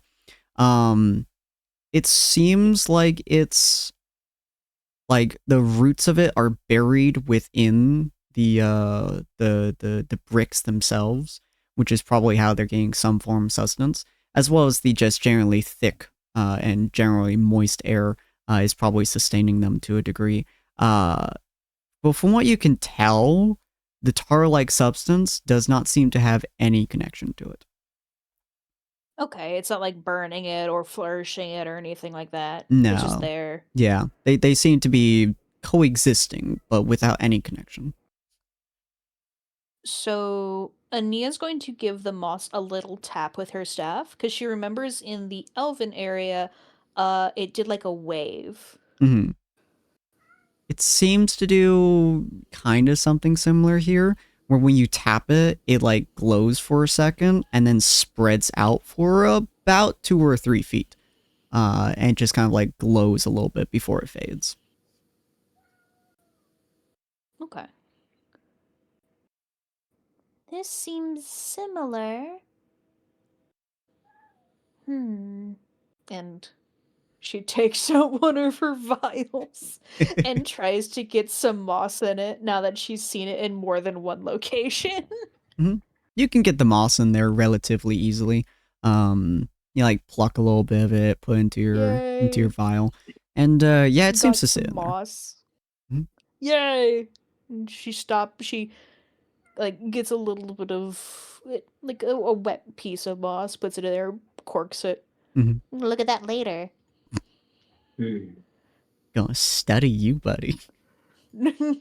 I've obtained muffling moss. All right, and you guys, with a little bit more difficulty for those who don't have dark vision, you guys can see the right turn 20 feet in front of you and the left turn 40 feet in front of you. Those seem to be the only real paths you have at the moment, neither of which look particularly nice. Do we have any evidence as to which direction Sapphire went? Oh, Sapphire's still Sapphire just standing there. ahead? Oh, okay, good. Oh, she's just standing there? Okay, yeah. Fair enough. I didn't Yeah, I didn't move. comment that I didn't hear you comment on whether or not we met back up with her, so I assumed that she was still down the road. Ah, fair. No, she's just standing in, not in front of the area, but she's just standing there waiting for you guys to go through. Ania, Yeah? what about your little friend? Lafari? Well, they're a fey creature. I could send them around, but I don't know if they have any connections with deities. I was more hoping that they could more swiftly give us an idea of which direction would be best to go. Well, I was thinking of just trying to sense the celestial presence.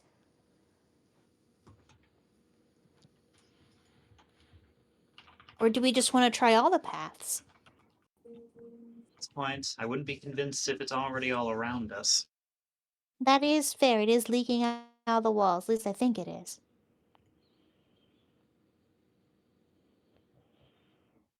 And if I do, I think I can summon Lafari for much longer now, right? I think for like 4 hours.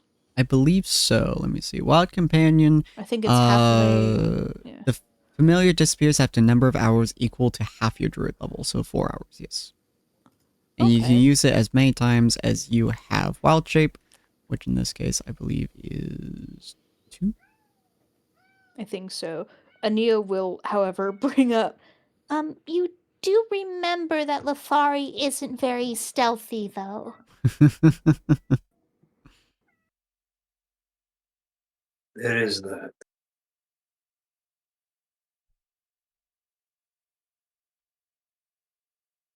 They can turn invisible, but Lafari likes to talk a lot. So she ends up being caught anyway. You should have 3 Never uses of mind. wild shape, not 2. Oh, Oh, I have 3. I have 3. Oh, 3 uses. but I wouldn't be opposed if you think it's a good idea. Just, yeah, we might be caught. Because that's happened every other time. I do love Lafari, though. Adorable it is. She that- is. Yes. I think I Paul will. hasn't met a Lafari. I think, like you said, I will see about sensing the presence of the god. And If you can't sense anything, then I'll go ahead and summon her. and my my eyes glow that like bright bluish purplish glow for divine sense. Hmm.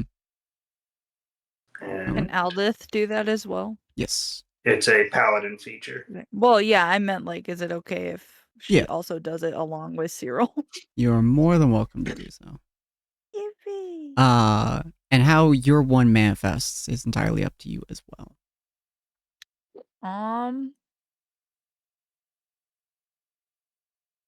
I feel like either like her eyes glow a gold Mhm. or she gets like a little halo of light behind her head. Mm. Angel style. I sort of like the like not like a halo above her head, but like light shines in and it sort of makes a halo behind her head. Okay. Like with the spikes kind of making it shaped like a crown, that sort of thing. Yeah. Ooh. Oh, okay. Yeah. I was Very going to say it's like those pictures where they represent halos in olden times by just doing a circle of light behind the person's head. Well, yeah, that too. Yeah. Yeah. Yeah. Yeah. I like Yeah, I like like old- that more. Yeah. Mhm. Like old church paintings of saints. Yes. Yes. Exactly. So you guys are definitely seeing a lot of celestial energy around you. It's really weird though, because celestial energy is unbelievably faint at this point. Like you are barely seeing whiffs of it at this point. There are it does seem like it's going further down to the 40-foot path than it is the 20-foot path. But it's just it's weird. It's in the air, it's on the walls, it's on the ground, but it is so faint. It's more like a dust layering than it is an actual path. So you were saying that it's more concentrated down one path than it is down the other? Yeah, roughly down the 40-foot path and to the left than it is the 20-foot path down to the right. It's a little bit more concentrated down there. I'm gonna point down to that path. Do you see what I see? I see exactly what you see. Do you see what I see? What do you think? The fodder path? The one that goes to the left is the best path of concentration for what we're seeing, so I would say that's the most likely way. Right. Would you like me to summon anyway? You know what? Yes. All right. So Ania summons familiar, and let me send this chest to the voice chat so Olive can see what this adorable bugger looks like. And it's this tiny little bat-like creature, but it's fuzzy with big ol' eyes. It's for the chat. It's called a wingling. It's WYNLING, so you can look it up. And she summons that. And Sin, I like to imagine Ania does summon Lafari occasionally on like off days when nothing's going on, just to chat. So it's not like it has been months or anything. So yeah, it comes by every now and again. So Lafari kind of pops up, and she's like, "Whoa, smells weird. It looks pretty. Moss. Can I eat the moss?" Can you? And I think Lafari only speaks Sylvan, so Mhm. only people who can understand Sylvan can understand what Lafari is saying. But can you eat the moss? It might be watered with god blood. What? I don't know if I should eat god blood moss. That'd be kind of weird. Kind of neat. Kind of weird. It could be neat. It's up to you, though. But... And she'll look to Cyril. Did you want Lafari to go down the other path, or just keep an eye out? I can float. I think keeping an eye out for right now. And then if we get to a fork in the road that we just can't tell which direction is the best, then we will have to rely on Lefari. Alright, you hear that, Lafari? Can Lafari understand things not in Sylvan? Yeah, Lafari can understand common. Okay, cool. Just can't Mhm. speak it, or can speak it, or They- just chooses not to. They, like a they just fae. choose not to speak. She understands it perfectly and can speak it perfectly. She's just like, I don't like common. Gross. Yeah. Common, such a vulgar language. So gross.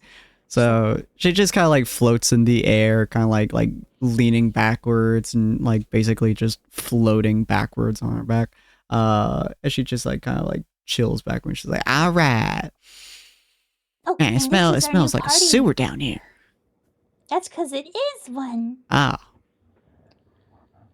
You got And some that's our new weird party places you go member. to. Sure do. This is Aldith. Hello there. Just stares Aldith in the eyes. Aldith, you just hear like weird twinkling noises essentially. So I don't think you can speak Sylvan. No. She'll hold out a little finger if like to see if she'll shake it. Wow. Like grabs your finger and then just goes da da da da da da da da, like flips up and down. I found a new friend. Wah wah wah wah wah.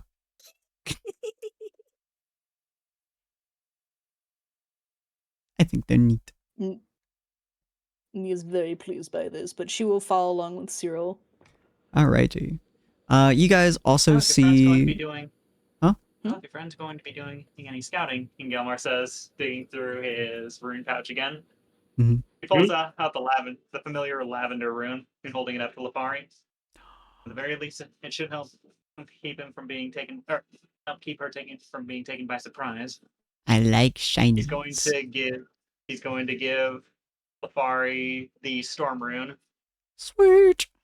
Lafari's don't like grab it, just like kind of tuck it to her chest and just kind of like float on by, just like, I got the shiny. I got the shiny. And Lafari has 60 feet of dark vision and a passive perception of 12 as base. Nice. Just a reminder, let me quickly copy what effect that it just gained from the rune is. No worries. Yeah, you guys also see It'll the actually let me weird copy it. graffiti sorts, the messages in the walls. There's definitely some languages there that Sapphire at the very least can tell are dead languages, like ancient languages that definitely no one in the party would be able to read. Even she doesn't know what they say. But they're definitely very, very old languages. Even Cyril can tell that some of the words, some of the sentences used are languages that were dead even long before he became an adventurer. They are very strange. Is there Yuan-Ti? There doesn't seem to be. Okay. Yeah. There are some like variants of the the draconic language, but you don't see any that would indicate specifically Yuan-Ti. Just like Got it. weird pseudo changes to the Draconic language. It's possible that it's like an Elden version of the Yuan-Ti language, but at the same time, it could be an Elden version of the Dragonborn language. So, but yeah, as you guys start heading down the path, it's like slick brick under you as well. Like the whole area you guys are walking into is just straight brick. The brick underneath you is slippery, possibly with the dead god blood, or maybe it's some other form of liquid, or maybe it's just because of how humid it is in here. But it's relatively slippery to walk on. So you guys have to keep a slightly slower pace than you guys are relatively used to. And you guys walk for quite a while. It is more or less a labyrinth down here. Is a lot of different forks in the road, which you guys use. What was her name? Sorry? Lafari, thank you. I kept thinking Lafayette, and I was like, nope, that's the wrong existence. That's Hamilton. I'm taking this horse by the reins, making red coat. Lafayette. But Lafari, why is that not sticking? That should be sticking. Oh, I think it is sticking, Creeper. So you should be good. I just adjusted it, so you should be good. I think you might have to reset your Twitch to make it stick. But no, it's okay. Yeah. So feel free to refresh the page or whatever. It should be sticking now, so you should be good. But yeah. So it's an annoying walk for the most part, but you're sending Lafari to guide you if you need to. Is definitely a long path. Like, it takes you a solid hour and a half of just going down these annoying tunnels. As you guys are walking, every now and again, you guys hear the sounds of footsteps sloshing in water behind you, even though there is no water. Is oh no, extremely disconcerting, because you guys know for a fact there is no water behind you. You guys are not stepping through any water. There's no puddles. It's very slick and slippery, but there's no actual water to step in. And yet you guys distinctly hear splashes of someone's foot landing in water behind you. But every time you guys look behind you, there is nothing. Lafari is not getting any signals. Ania, you're not seeing anything, even with your special eyes or your perception or nothing. No matter how many times it happens, every time you look behind you, it just looks like it did 20 minutes before that or 10 minutes before that. So very... With Beyond? With Beyond does nothing as well. Oh no. I don't pick anything up on my blind sight. Nope. Even at one point, you hear it like literally a foot behind you, Cyril, but there's nothing. Your blind sight doesn't pick you up, nothing like that. It just sounds distinctly like someone took a step directly behind you. Mind you, the whole party is directly behind you as well. So, but yeah, it's just very disconcerting. It's very unpleasant. And that sound happens over and over again. There's other sounds too. You guys hear whispering happening in a language that you guys cannot conceive of. It might possibly be some form of Sylvan meets Draconic meets Infernal meets... Hey, Cinny? Huh? Hey, Cinny? Hmm? So, do you remember one of the perks I got from the night before I switched to the patron? No, remind me. Eyes of the Rune Keeper. Oh yeah, you can. Oh yeah, you can read any. You can read anything on any. Yeah, so you're able to read the many disconcerting messages on the wall. Some of them are the ones that I said beforehand. Most of them are either warnings, threats, cryptid wordings. Some of them sound like cult warnings as well. You're just all along the way, the last hour and a half or so of you guys walking, it's just you reading literally hundreds of disconcerting messages. It's like driving down the road and there's that one person in the car reading all the billboards. Yeah. I can read that, and it's pretty much exactly what we would have thought it was. Don't. That's pretty much what it is. Turn back now. Yeah. Yeah, you guys are also hearing on top of that whispers and a multitude of languages. Weirdly enough, even though y'all speak most of the languages that are said, especially Sapphire, you still cannot understand what is actually being said. The wordings just seem wrong. The order of words, the sentence structure, they just seem wrong. And your brain just can't define whatever it is that the wording is being said.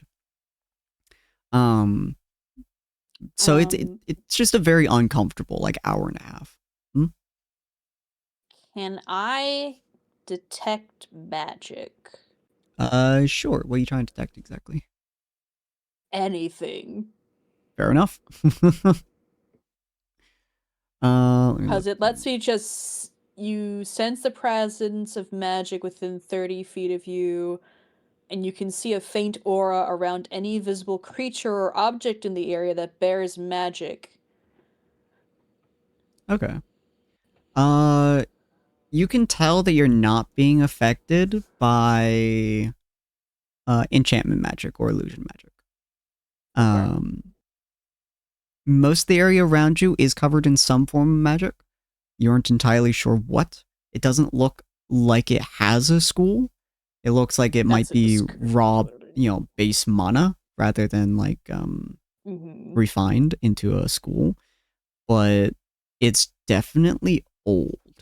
That's the main thing that you can tell. But you're definitely not being affected by any like illusion magic or anything like that.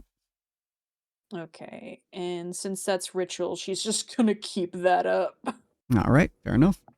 But yeah, after about an hour and a half or so of wandering through these weird ass fucking twisted tunnels and stuff, you guys do arrive at something very, very strange.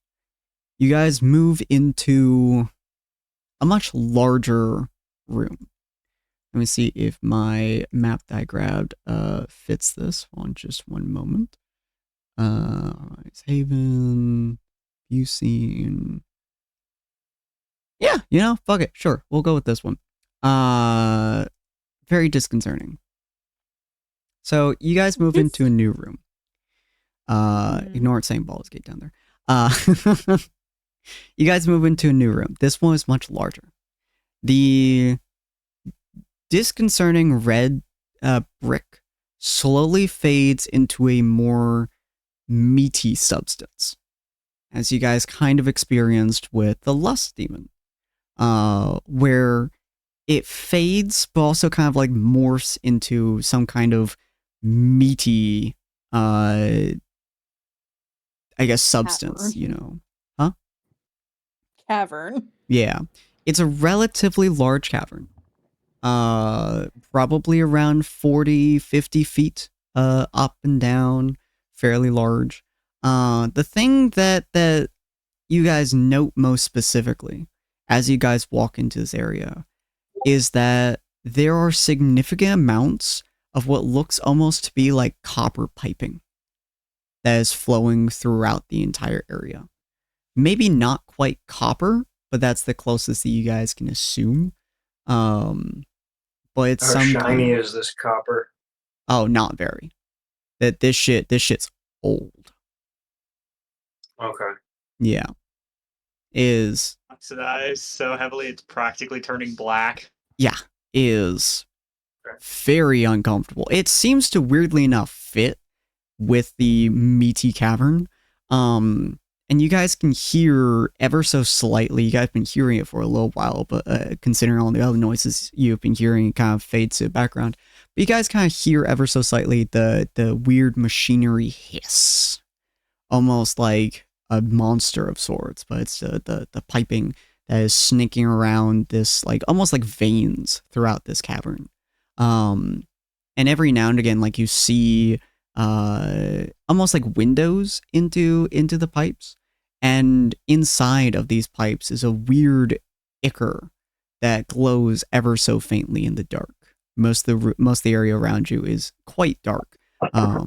Even the moss is barely doing anything around you.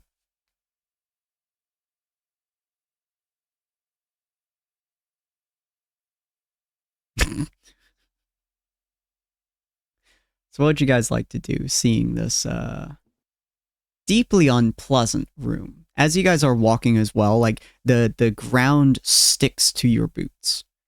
So every time that you walk, it really does feel like you're stepping in guts, which some of you guys have personal experience doing. Sitting here remembering Gelmar's boots are already spiked. Yeah, is distinctly unpleasant to both hear or witness your guys walking.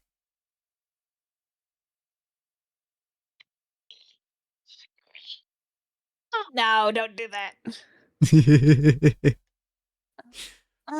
Cyril, Aldith? If this is the god we're walking into, are either of you able to sense maybe the allegiance of the deity?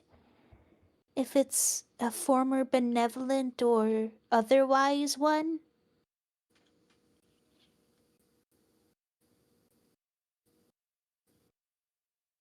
Well, I would be able to tell you if it's a celestial or a fiend, or even a fae, but no, not fae. That's different magic. Undead. Are there good? Do I get a sense of if the smoke is celestial or? From what you can tell, almost everything in this room, with the exception of the copper, has almost the same feeling around it, the same celestial presence. Although you are getting hints of undead as well. Are there evil celestials though? There can be. Yeah, like my god, There's several, in fact. like mine is not particularly nice, but it's more that he's doing a dirty job. Mm-hmm. Yeah, you can technically have evil celestials and good fiends. Celestial and fiend just means more or less where they come from more than anything else. But generally speaking, their heritage is more or less what they go for. It's kind of like you're born into it, so you continue it. There are some that deviate, but it's exceptionally rare. Similar as to ASMRs and Tieflings as well.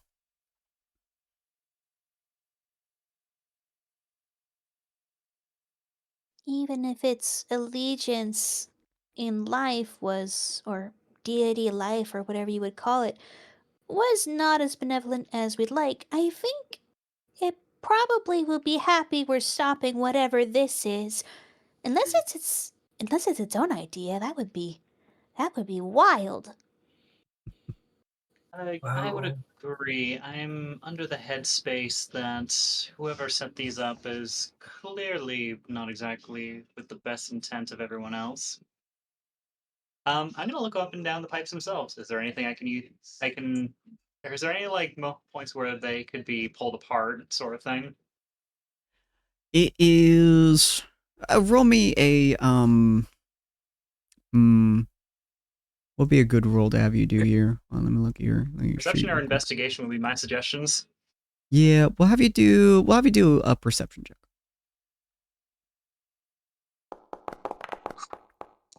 13. All right. You would say 18. Ooh, why is my thing not updating? Hold on just one moment, folks. 13 was the results on the dice, but I have a +5 to perception. Yeah. Where's my chat? There's my chat.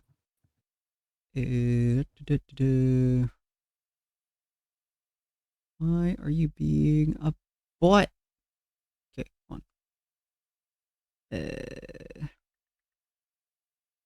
Browser, I believe. On just one moment, ladies and gentlemen.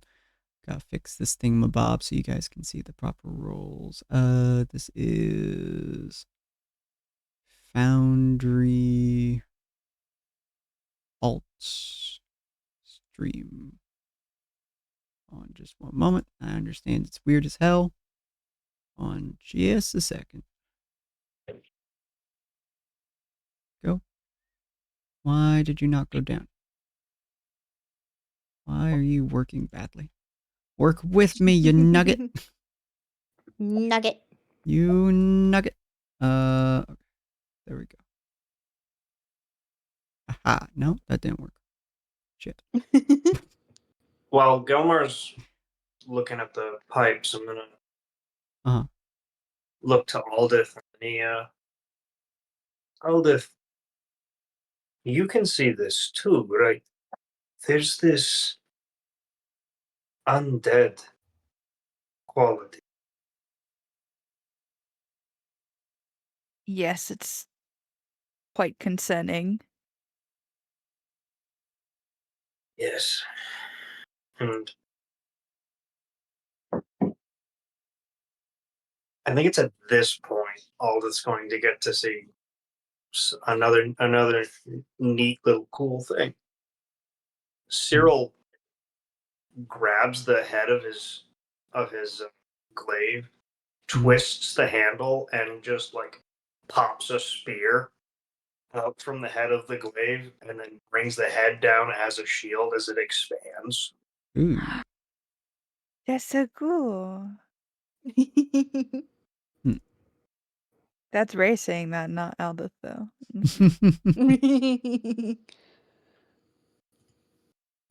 Why is that Aldith doesn't cool at all. No, Aldith thinks it's cool. She's just quiet about it. It'd probably be more facial expressions than her speaking. That's fair. That's fair. Oh, God. Why is that all green? On. Why is that all green? Why Stop is it. it? Okay. I think I fixed it. Okay. Don't worry. Just wasn't updating. Super weird. Little bit finicky, but still playing around with it. Don't worry about the massively green look to it. It's gross. I hate it. That is unfortunately actually not a module thing. That's actually a Foundry thing. Why they decided that was a good plan, I couldn't tell you. I honestly couldn't tell you. Foundry decided. Are you showing something on the screen right now? Yeah, I was refreshing the chat for the stream, and the specific way that this program or that Foundry uses its stream chat makes it so the entire background is naturally green, like fluorescent neon green. No one knows why they decided to have that be the stream chat color. Everyone hates it collectively. It was probably just a personal choice. Yeah. And personally, I think that was a really bad choice. I took like one class in graphic user interface. When it comes to the colors of things, it's literally just the developer going, all right, what color do you want this to be? Good Lord. But yeah, you can tell with that 18, there are numerous areas which you could potentially start ripping it apart. It is so old that it's potentially fused together in places. Which is, it would be very, very difficult for you to rip this thing apart, but you certainly could, especially with some well-placed blows. Just the age of it alone would probably be able to, you'd be able to get some good cracks in there. Like with, for example, the flat back of my great axe. Yeah. Well, does Does Gelmar have like a saw maybe? Or he is a blacksmith. Yeah. I mean, if something like that would be in my smith's tools, maybe. I left the carpenter's tools back at the house. Hmm. I mean, a I wouldn't be hacksaw surprised if there would was be like a part. file or something in there. A hacksaw would definitely be part of Smith's tools. Hmm. That's fair. It is a saw meant for cutting metal, isn't it? Mm-hmm. Yeah. You would probably have one in there. Probably not something that you use particularly often. But it would be something that you would have. This thing is quite large, though. I would probably say each of these pipes are like, I'm bad diameter basing, so probably like I want to say like 8 feet in diameter. Like they're pretty large. They're pretty damn big. That's fine. These are Hey, Sam. these are massive pipes. These are big. This is person-sized pipes. Yeah, these are. You could walk Sam, in these You pipes. said that these pipes are highly oxidized copper, though, right? Yeah. Do you know that process makes them extremely bitter? Yes. Or brittle? They do appear to be so- extremely brittle. So copper doesn't oxidize. Mhm. Copper doesn't rust the same way that iron does. Does that turn green? Copper just patinas. There has to be the introduction of like actual oxidizing chemical. Mhm.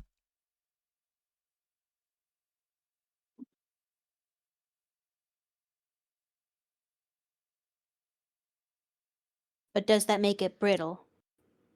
At that point, it would, and it would be very obvious which point that was. Oh, perfect. I'll start there.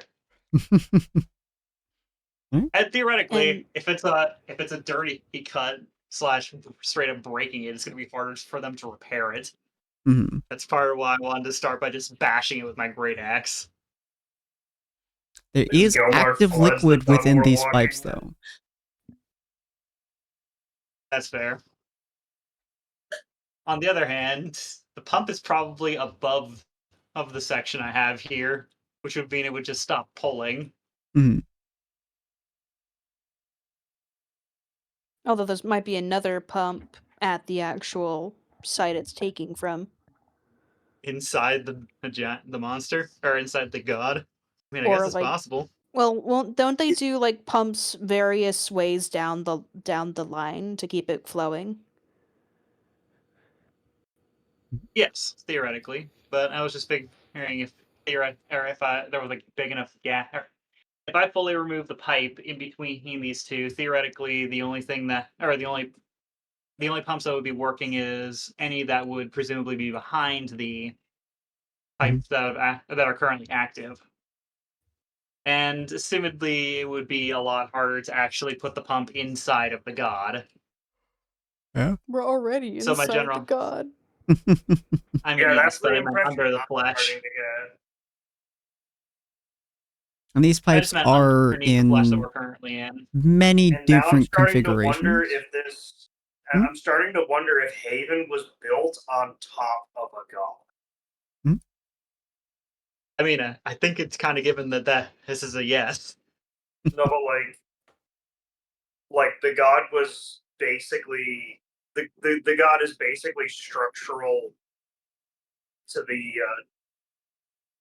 underside of like parts Like of instead this city. of it being dirt over the god's burial site, it's just on the god. Yeah. Like if it gets fucked up hard enough, there's just gonna be like sinkholes. That's fair. I just don't think that it's likely that removing the pipe is going to do that. But you're right. I probably no, don't no. want to No, risk I'm flooding just in the thinking like rooms. I'm just thinking overall, this is just like Yeah. this is just like where I'm generally starting to go with how this is starting to look. Yeah, you're free to do what you want. Ania is going to start complaining if she sees Gelmar about to take a swing at that, though. But by all means. That's valid. Gilmore's going in for the Happy Gilmore swing. Swing, bad. I mean, it's gonna be a sideways swipe if I do, but you know. Mm-hmm. Yeah, there are definitely a lot of pipes around here. The weird meat cavern is like tendrils, I suppose. Ligaments, I suppose, would be another word for it. You know, that kind of like weird fleshy bits is somewhat wrapping around the pipes, almost holding them up to a degree as well. The weight of the pipe seems to be pretty substantial, but the flesh seems to be holding it pretty firmly. So that could also be something you could start messing with. The pipes do seem to go further down in one direction or another. It seems like this area hasn't been this specific area hasn't been used in a long time. The specific pipe structure that you guys can see and the lack of maintenance appears that this is just a general path that the pipes do take. Nothing of like serious interweaving areas or anything of that sort. Do I at least get some sort of indication as to which direction the pipes are going or coming from? They're definitely coming from what you can tell, the east, and they're definitely going to the west. You know, downward slope.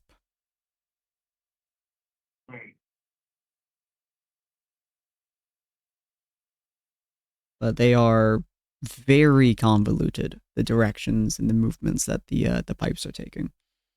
Does not seem like they intended this to be a direct path.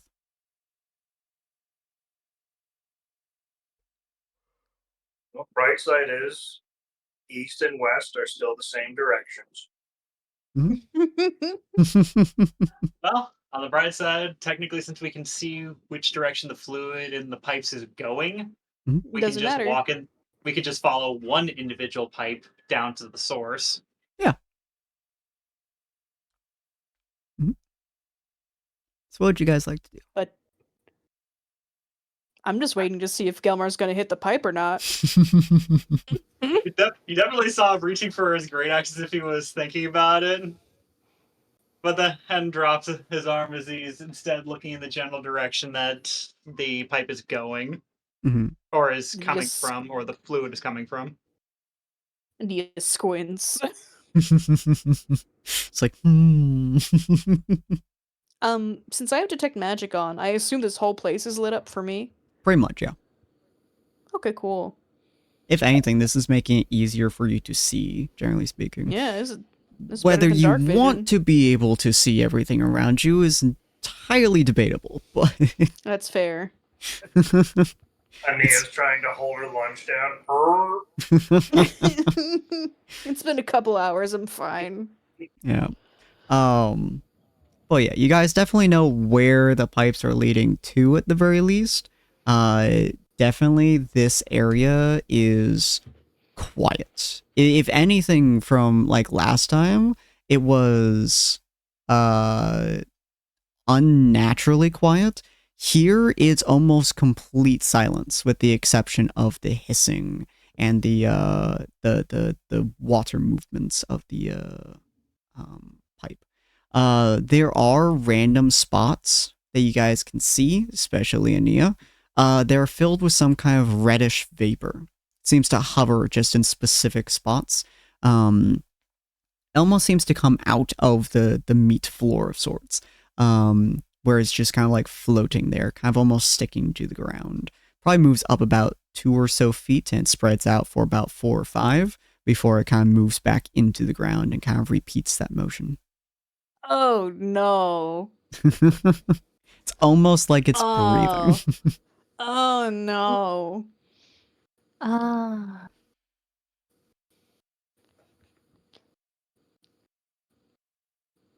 Seem a little disturbed.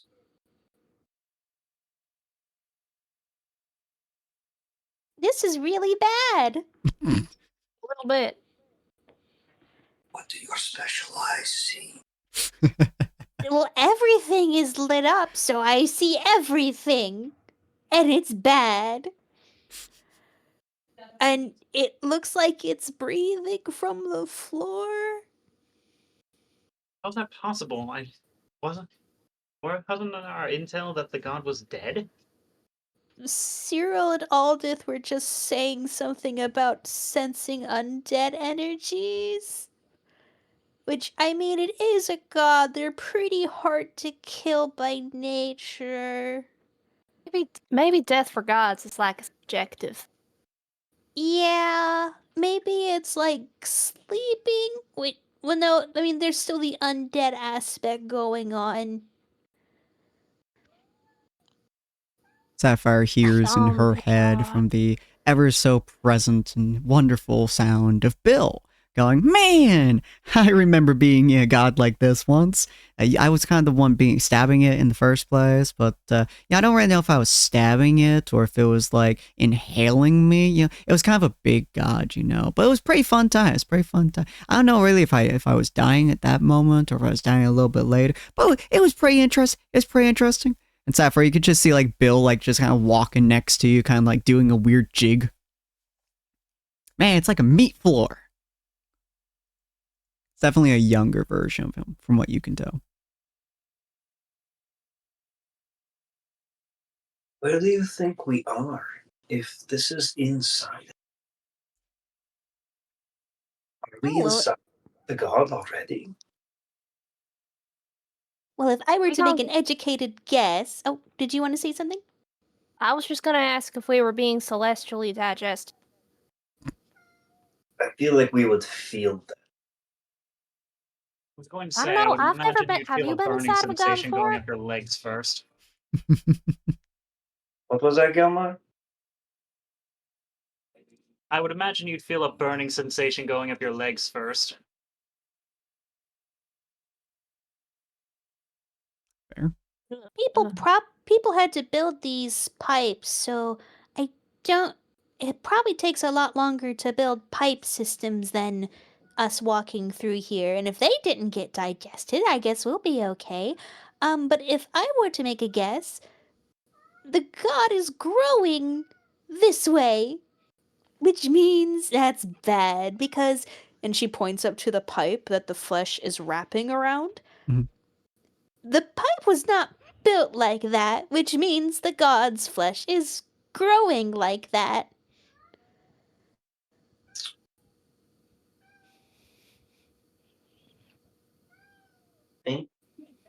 Wasn't the god supposed to be dead? It's supposed to be dead.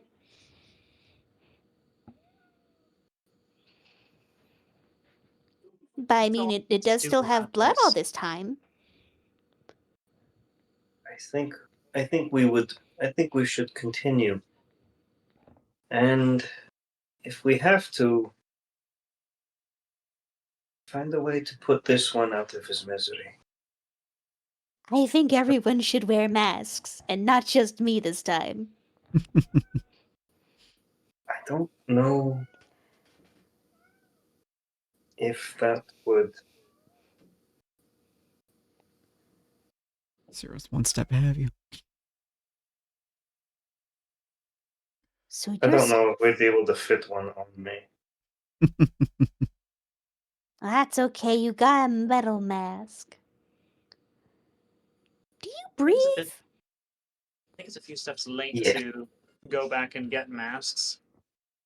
Pull my scarf over my face. I'm sure everyone has some spare cloth.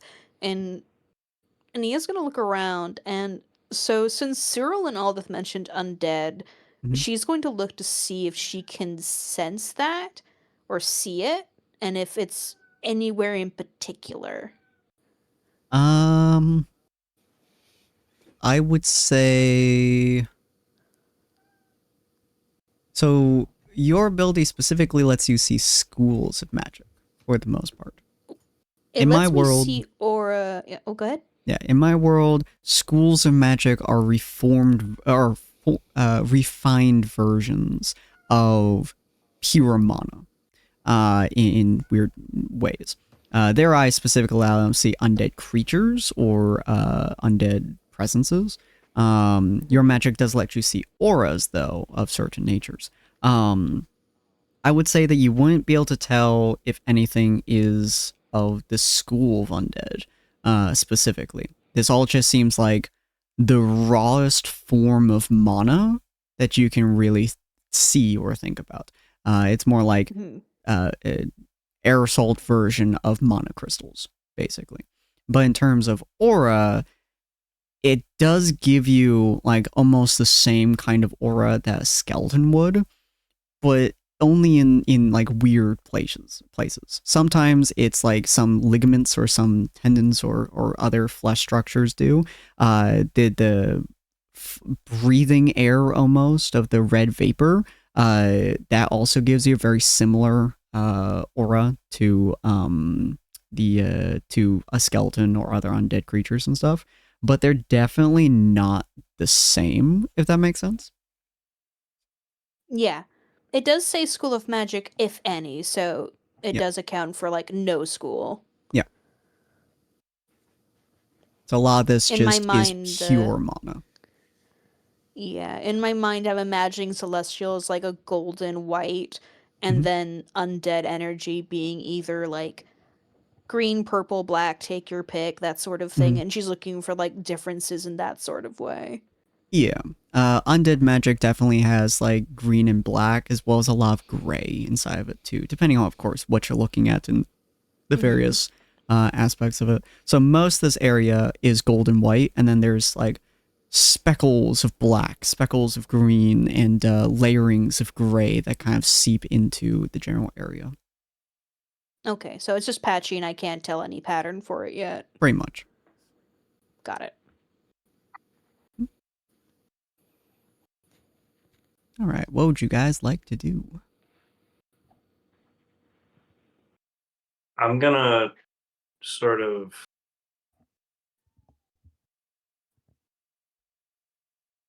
gosh. I'm gonna nudge Aldith. I'm gonna hold the shield out, and I'm actually gonna use the combat maneuver shield wall.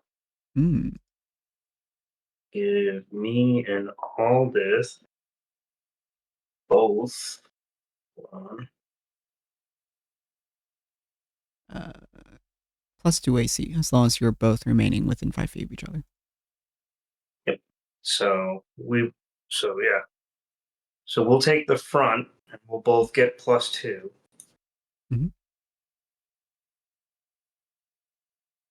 Cool. All right. I say we move forward.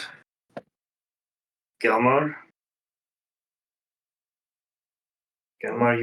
you take the rear. Very well. He says, turning around and moving to the back of the group. And everyone, stay close.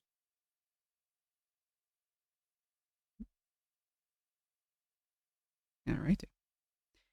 You all start moving forwards, I assume in direction of where the fluid is moving in the pipe. So down to your west. Yeah, west. Every time I had to do like the fucking northeast, southwest in my head to figure out which direction it's in. Whenever I say stuff like up, down, left, and right, just assume I mean the cardinal directions as well. Sometimes I do the same thing. Yeah. So old school top-down gaming. Yeah, pretty much. Well, I'm old school to my heart, but yeah. So you guys go down to the left, and just kind of follow the pipe. It is a very unpleasant journey. The next like 20 or 30 minutes or so, because the way that this pipe moves is it moves kind of with the terrain, and it's moving down. So there are some portions where like you guys are sliding down like a couple of feet or so, which is just as slick and disgusting as you think it would be.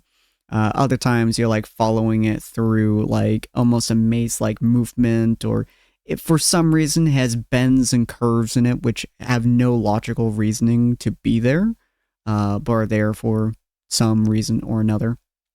So it takes you guys a little bit while to follow it. About 20 or so minutes in, you guys start hearing some noises. Whoever wishes to, feel free to roll me a perception check. Perception check. Perception check. I mean, I'll Perception check. roll. I don't expect to do better than an 8. No, I barely avoided a 1. Oh, that was close. I mean, since I'm watching the back of the group, I guess I kind of have to as well. Don't expect I me to got see a anything, natural though. 20. Oh shit! Am I rolling? You're more than welcome to. What am I rolling? Huh, not bad. Perception check. Ania's Rough. too Okay. bothered by everything. Okay. Nope, I nope, got that this. Give me was a the nat one. 20. Ooh, 7. It's almost a 1. Ooh, that was close. Alrighty. So I I think don't see shit. Galmar did the best. So we got a 10, 12, 2, 9, 6, 16, and 7. So I would say as you guys are journeying around, as you guys are wandering around this whole area, and you guys start hearing something. Aldith and Cyril and Dakota, definitely you guys aren't hearing nothing. The just the sound of the hiss of the pipes right next to you, the general everything around here, and the fact that you guys can't really tell what is and is not a real sound makes it really difficult for you guys to actually hear anything. Everything just becomes white noise to you. Yeah, at this point, I'm so focused on my blind sight radius. I am not noticing a lot. Yeah. Ania and Sapphire, you guys are getting a little bit more. You guys are getting some sounds. It's a little bit hard, again, to tell what is and is not a real sound. Ania, you have a little bit of an easier time with it as you are seeing literally the magic around you and trying to determine what is and is not real. But it's taking a lot of effort to differentiate everything in your head. So it's a little bit annoying. Gelmar, you're the only person who has a really good sense of all the sounds around you. Considering how long you spent in the mountains and the fact that up there sound is really hard to differentiate, you spent a long time dealing with weird silences, weird noises popping up behind you, and other things of that nature. So you are able to hear things a little bit easier than everyone else. One of the first things that you notice that definitely nobody else notices at the moment, because they sound too similar, is you are hearing voices. Not people per se, or not people voices, I would say, not like legitimate actual like sensical wording and stuff, but grunts and weird almost like pseudo words where it's like creatures that potentially don't have jaws, which you've dealt with a couple times, trying to say words or trying to say other like vibrations like that. You were definitely hearing that a little bit up ahead. You aren't hearing that much, but you don't know what it is exactly.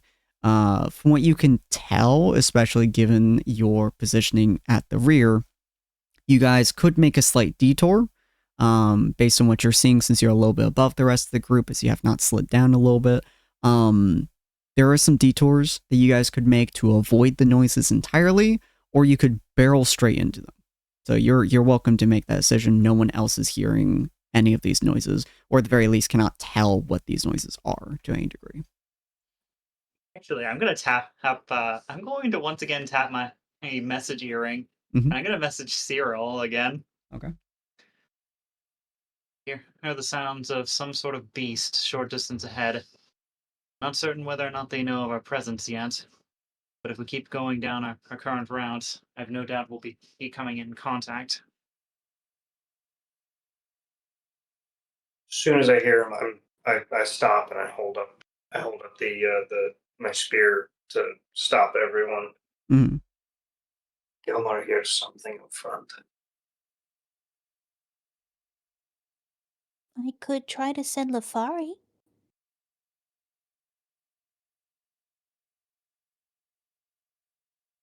You think Lefari could? Mm. If you told Lefari to be stealthy. Ania's going to look to Lafari and she's going to say, Would you be able to go up there invisible and just see what's on ahead without saying anything or making any noise? Hmm.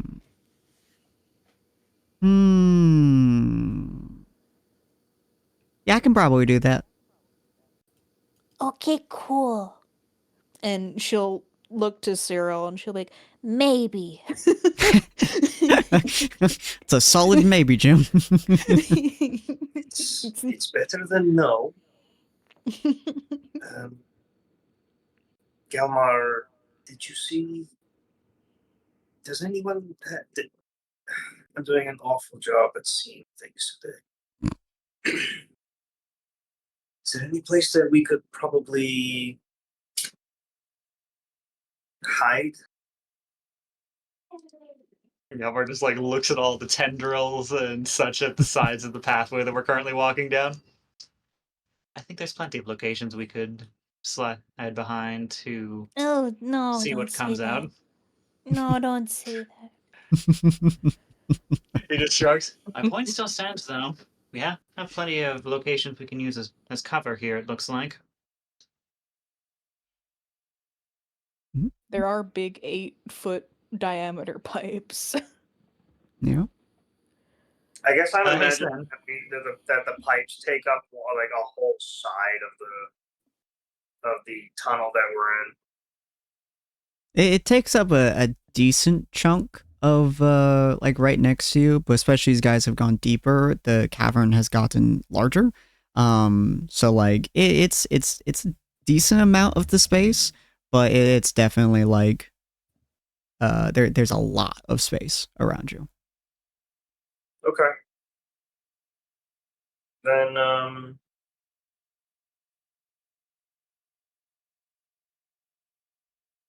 so I'm gonna point over to the pipe, I guess, like Ania suggested.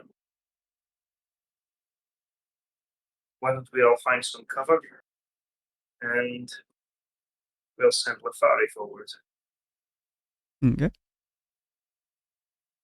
Ania is going to say, like, I can look and hear through Lafari, but I won't be able to see or hear. So if someone could, like, carry me, because I won't be able to tell anything, I can talk to you guys about what I see, though. Gelmar will take a step in front of her and crouch down, offering his back to be ridden. Nice. Ania will take the offer. Mhm. She is not bothered. And she'll Actually, say, I'm gonna put a hand on Gelmar's shoulder. Mhm. Your hands won't be able to protect anyone if they're full.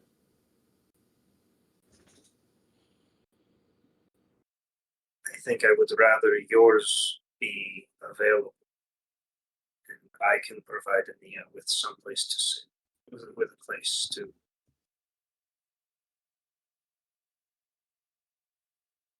rest. Is that... Do you follow where I'm going with this? Perhaps. I don't see that it matters who it is that she decides to travel with. I mean, Olive That could do decision should it. be up to her. I would just rather that you built to defend have your hands empty. He stares at you with a serious look for a few moments before responding, "Very well." Before he gently lowers Ania back down to the ground and stands back up to his full height. And I'm gonna pick up Ania and I'm gonna stand near Galmar. Okay. So that there's at least the two of us. Cool. All right. okay. Just tap my hand like 3 times or something if you need me to come back. Okay. And Ania's going to send Lafari down the tunnel, and Mm-hmm. they can only stay invisible for 1 minute, so probably not invisible yet. But basically Mm-hmm. telling them, don't say that you're being sneaky. Sneaky. Oh. No. Don't be Above game. suspicious. Don't be suspicious. It's okay. It just Above sounds like game, Lafari sparkles. does- Don't be suspicious. Suspicious. Lafari does still have the storm room though, which means that they can't be taken by surprise. So hopefully that will Nice. help at least a bit. True. All right, you guys start making your way kind of behind the pipe a little bit, just kind of like out of the way, trying to hide yourselves a tad bit. As you do, the rest of your party, aside from Nia, she's looking through the oh my god, ADHD. Lafari. Lafari, thank you. If I ever just get stuck, just remind me of the name. But you guys move to the side a little bit as Lafari is flying through. As you guys do so, the rest of your party, you guys are seeing. You guys hadn't seen it much before because it kind of blends in a little bit with the area, but especially as you guys get closer to the walls, you guys are seeing the best way to define it would be a crystalline blood clump. Next to you guys, essentially, it's about 4 feet tall ish. It looks like a bundle of crystals, almost about the same color as the rest of the cavern, but a bundle of like crystalline blood, essentially, that's kind of like leaning up against the wall and sliding down a little bit, creating like jagged crystal layers and stuff. You guys are welcome to get closer to it if you want to, or you guys can just like keep your distance from it, whatever is your preference. For Lafari, as Lafari is flying over, obviously do a little jingle jangle for like a second or so before they realize or remember they have to get quiet, and they wander on forwards. Takes them probably about 2 or 3 minutes to get there. As they are, the creatures were close enough that Galmar was able to hear them, so about 2 or 3 minutes or so. As they do get closer and they spot a thing for a second, they flip invisible. And what you see, Ania specifically, is these weird humanoids. You cannot tell a specific race from them or any real definition to them, but they are definitely some form of humanoid, probably about 5 or so feet tall, but they're gaunt. They look like sunken. They look like strange. They look almost like ghouls of some sort. They are completely eyeless as well. Their eyes are just like sheets of flesh, essentially, instead of weird actual eyes. They have strange pipes instead of veins. They're like moving through their entire bodies. They are like moving around a little bit. You can almost see the pipes in their arms throbbing as if they're like actual veins within their bodies. But like sticking out and then sliding back in. And they start moving around, and they seem to be like moving some kind of mechanical parts left and right. Lafari can also see probably about maybe 100 or so feet down the distance, barely being able to see it because the general light that keeps popping off the walls and stuff, is what looks to be some kind of shack.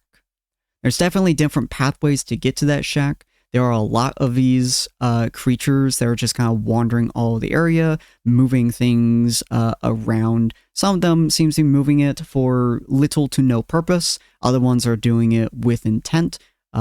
Seems to be whatever they were told to do last is whatever they're doing at this moment. Some of them have just been kind of like turning something or another and just keep doing that same motion over and over again.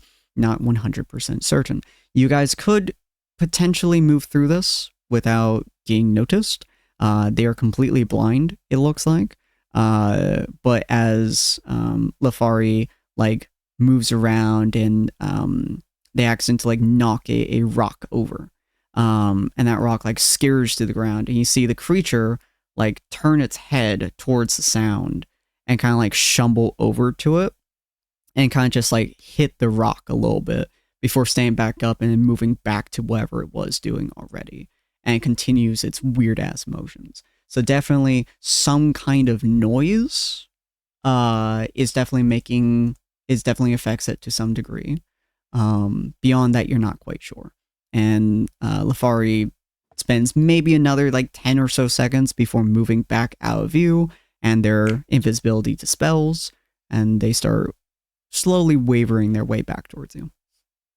Okay.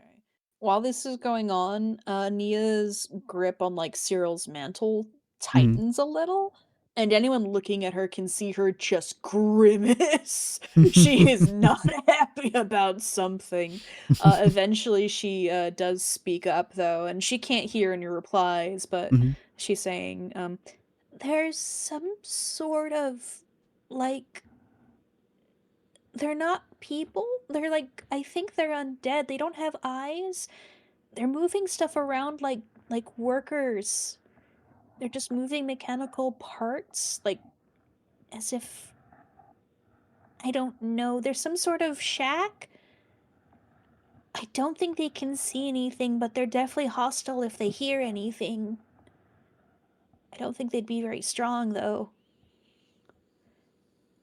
They don't look good. Well, if we want them to pass us by, then I don't think we can move. I think she's saying that I don't think they're coming this way. I think they're just stuck in that space. You know what I mean? They're just working off of their last known orders. And Nia does come back on her own since Lafari's on the way back. Yep. And she tunes back in and she's like, there's a bunch of them. They're like, I'm not sure what race they were, but they have the same pipes going through them and they're like in and out. And, I want down. Just, Well, they don't look good. I'm gonna put her down. Mhm. How many are there? Did I get a like estimate? Throughout the cavern that Lafari could see, roughly 20, give or take another 5 to 10. It's a pretty far distance, but so there's a lot of them, but comparative to how far of a distance it is, there's not many. And I assume factories exist, right? Like factory is a normal word. I just wasn't sure if that was too modern. Yeah, it's something similar to factories. It's definitely not like modern factories, but definitely like something similar to a factory would be a word, just not in the same way we would think of them. Very. I think a mill. Yeah. I think mill would have been the word. Yeah, mill would be the closest thing. Okay. It's like they're workers at a mill or something. They're moving all this machinery and not all of it looks like it's even doing anything. They're just like there was this one just moving a lever back and forth and I don't think it was even doing anything. There's like 20. Lafari knocked over a rock and they heard that and went over and smacked the rock a few times. They're not very bright, but they do hear really well. So, is there another opening that we would be going for, or you said something about a shack? Yeah, there's like a building on the far side. It looked small. I couldn't really. It was pretty far out. It was at the edge of Lafari's dark vision. But there was some sort of structure. Do we have any way to make ourselves silent?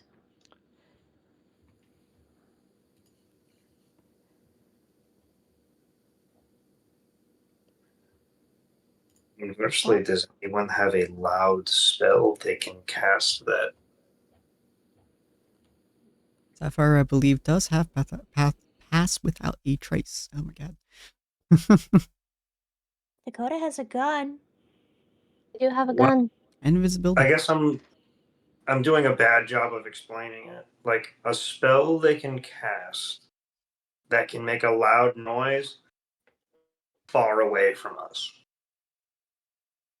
Make a loud noise from where we are currently standing.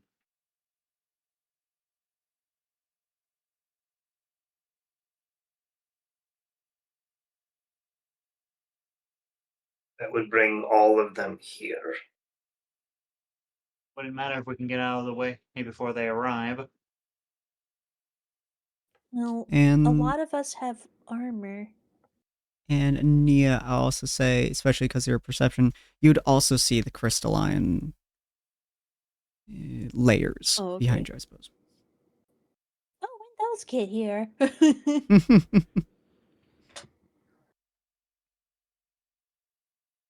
And she's going to get a little distracted to study that, because at least it's not what she just saw. That's fair. Very important question. Do you touch it? She's real tempted to. She's real touchy. So She's real is touchy. It's real tempting because it is a crystal. Is it just like blood red? Is there anything... Oh, is her detect magic still on? Since you You said were we've been walking for 20, 30 minutes? Yeah, so I'd probably say at the moment it wouldn't be. You could potentially reactivate it, but it would take a little while. Let me see... Sapphire wants to touch it. You want to touch fair. it? Yeah, it's only 10 minutes. You want to touch it, Sapphire? Yeah. We're in trouble. That's actually a fantastic point to end the stream as well. So, oh, good. So, as you're kind of looking at it, you're kind of studying, you're very much so debating on whether or not you want to like just give it a real good hand touch, you know? Oh no, it's an alarm. you see, hi Evie. You see Sapphire like move a little bit behind you, and in Sapphire's usual way of doing things, she just reaches out and grabs it.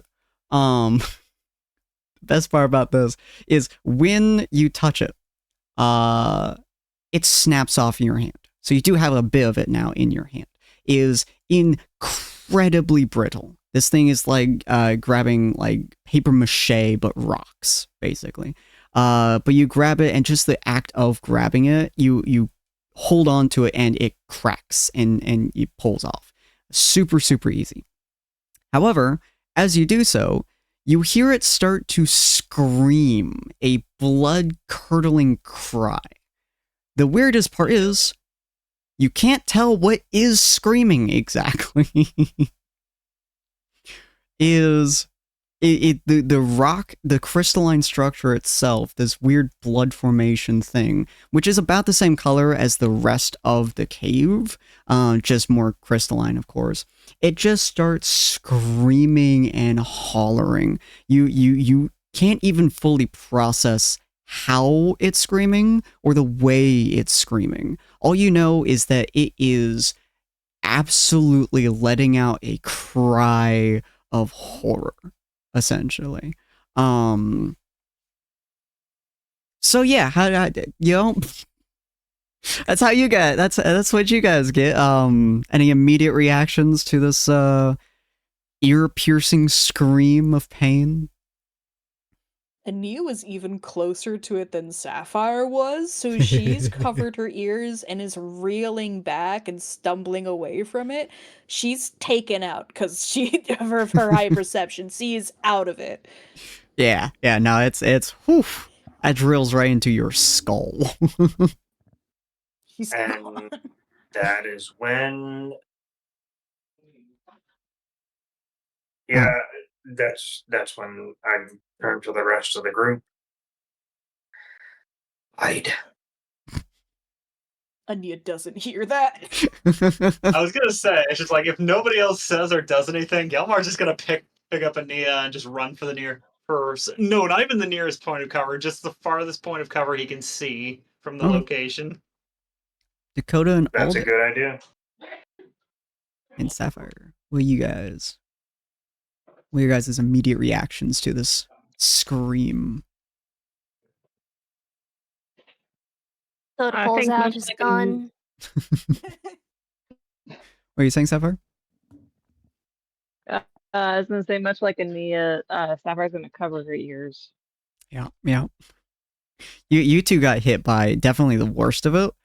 Both because you're ridiculously high perception, but also the fact that you two were the closest ones to it. Absolutely. Alda. Hey, I'm like half asleep right now, so I do apologize. Oh no. We have Fine.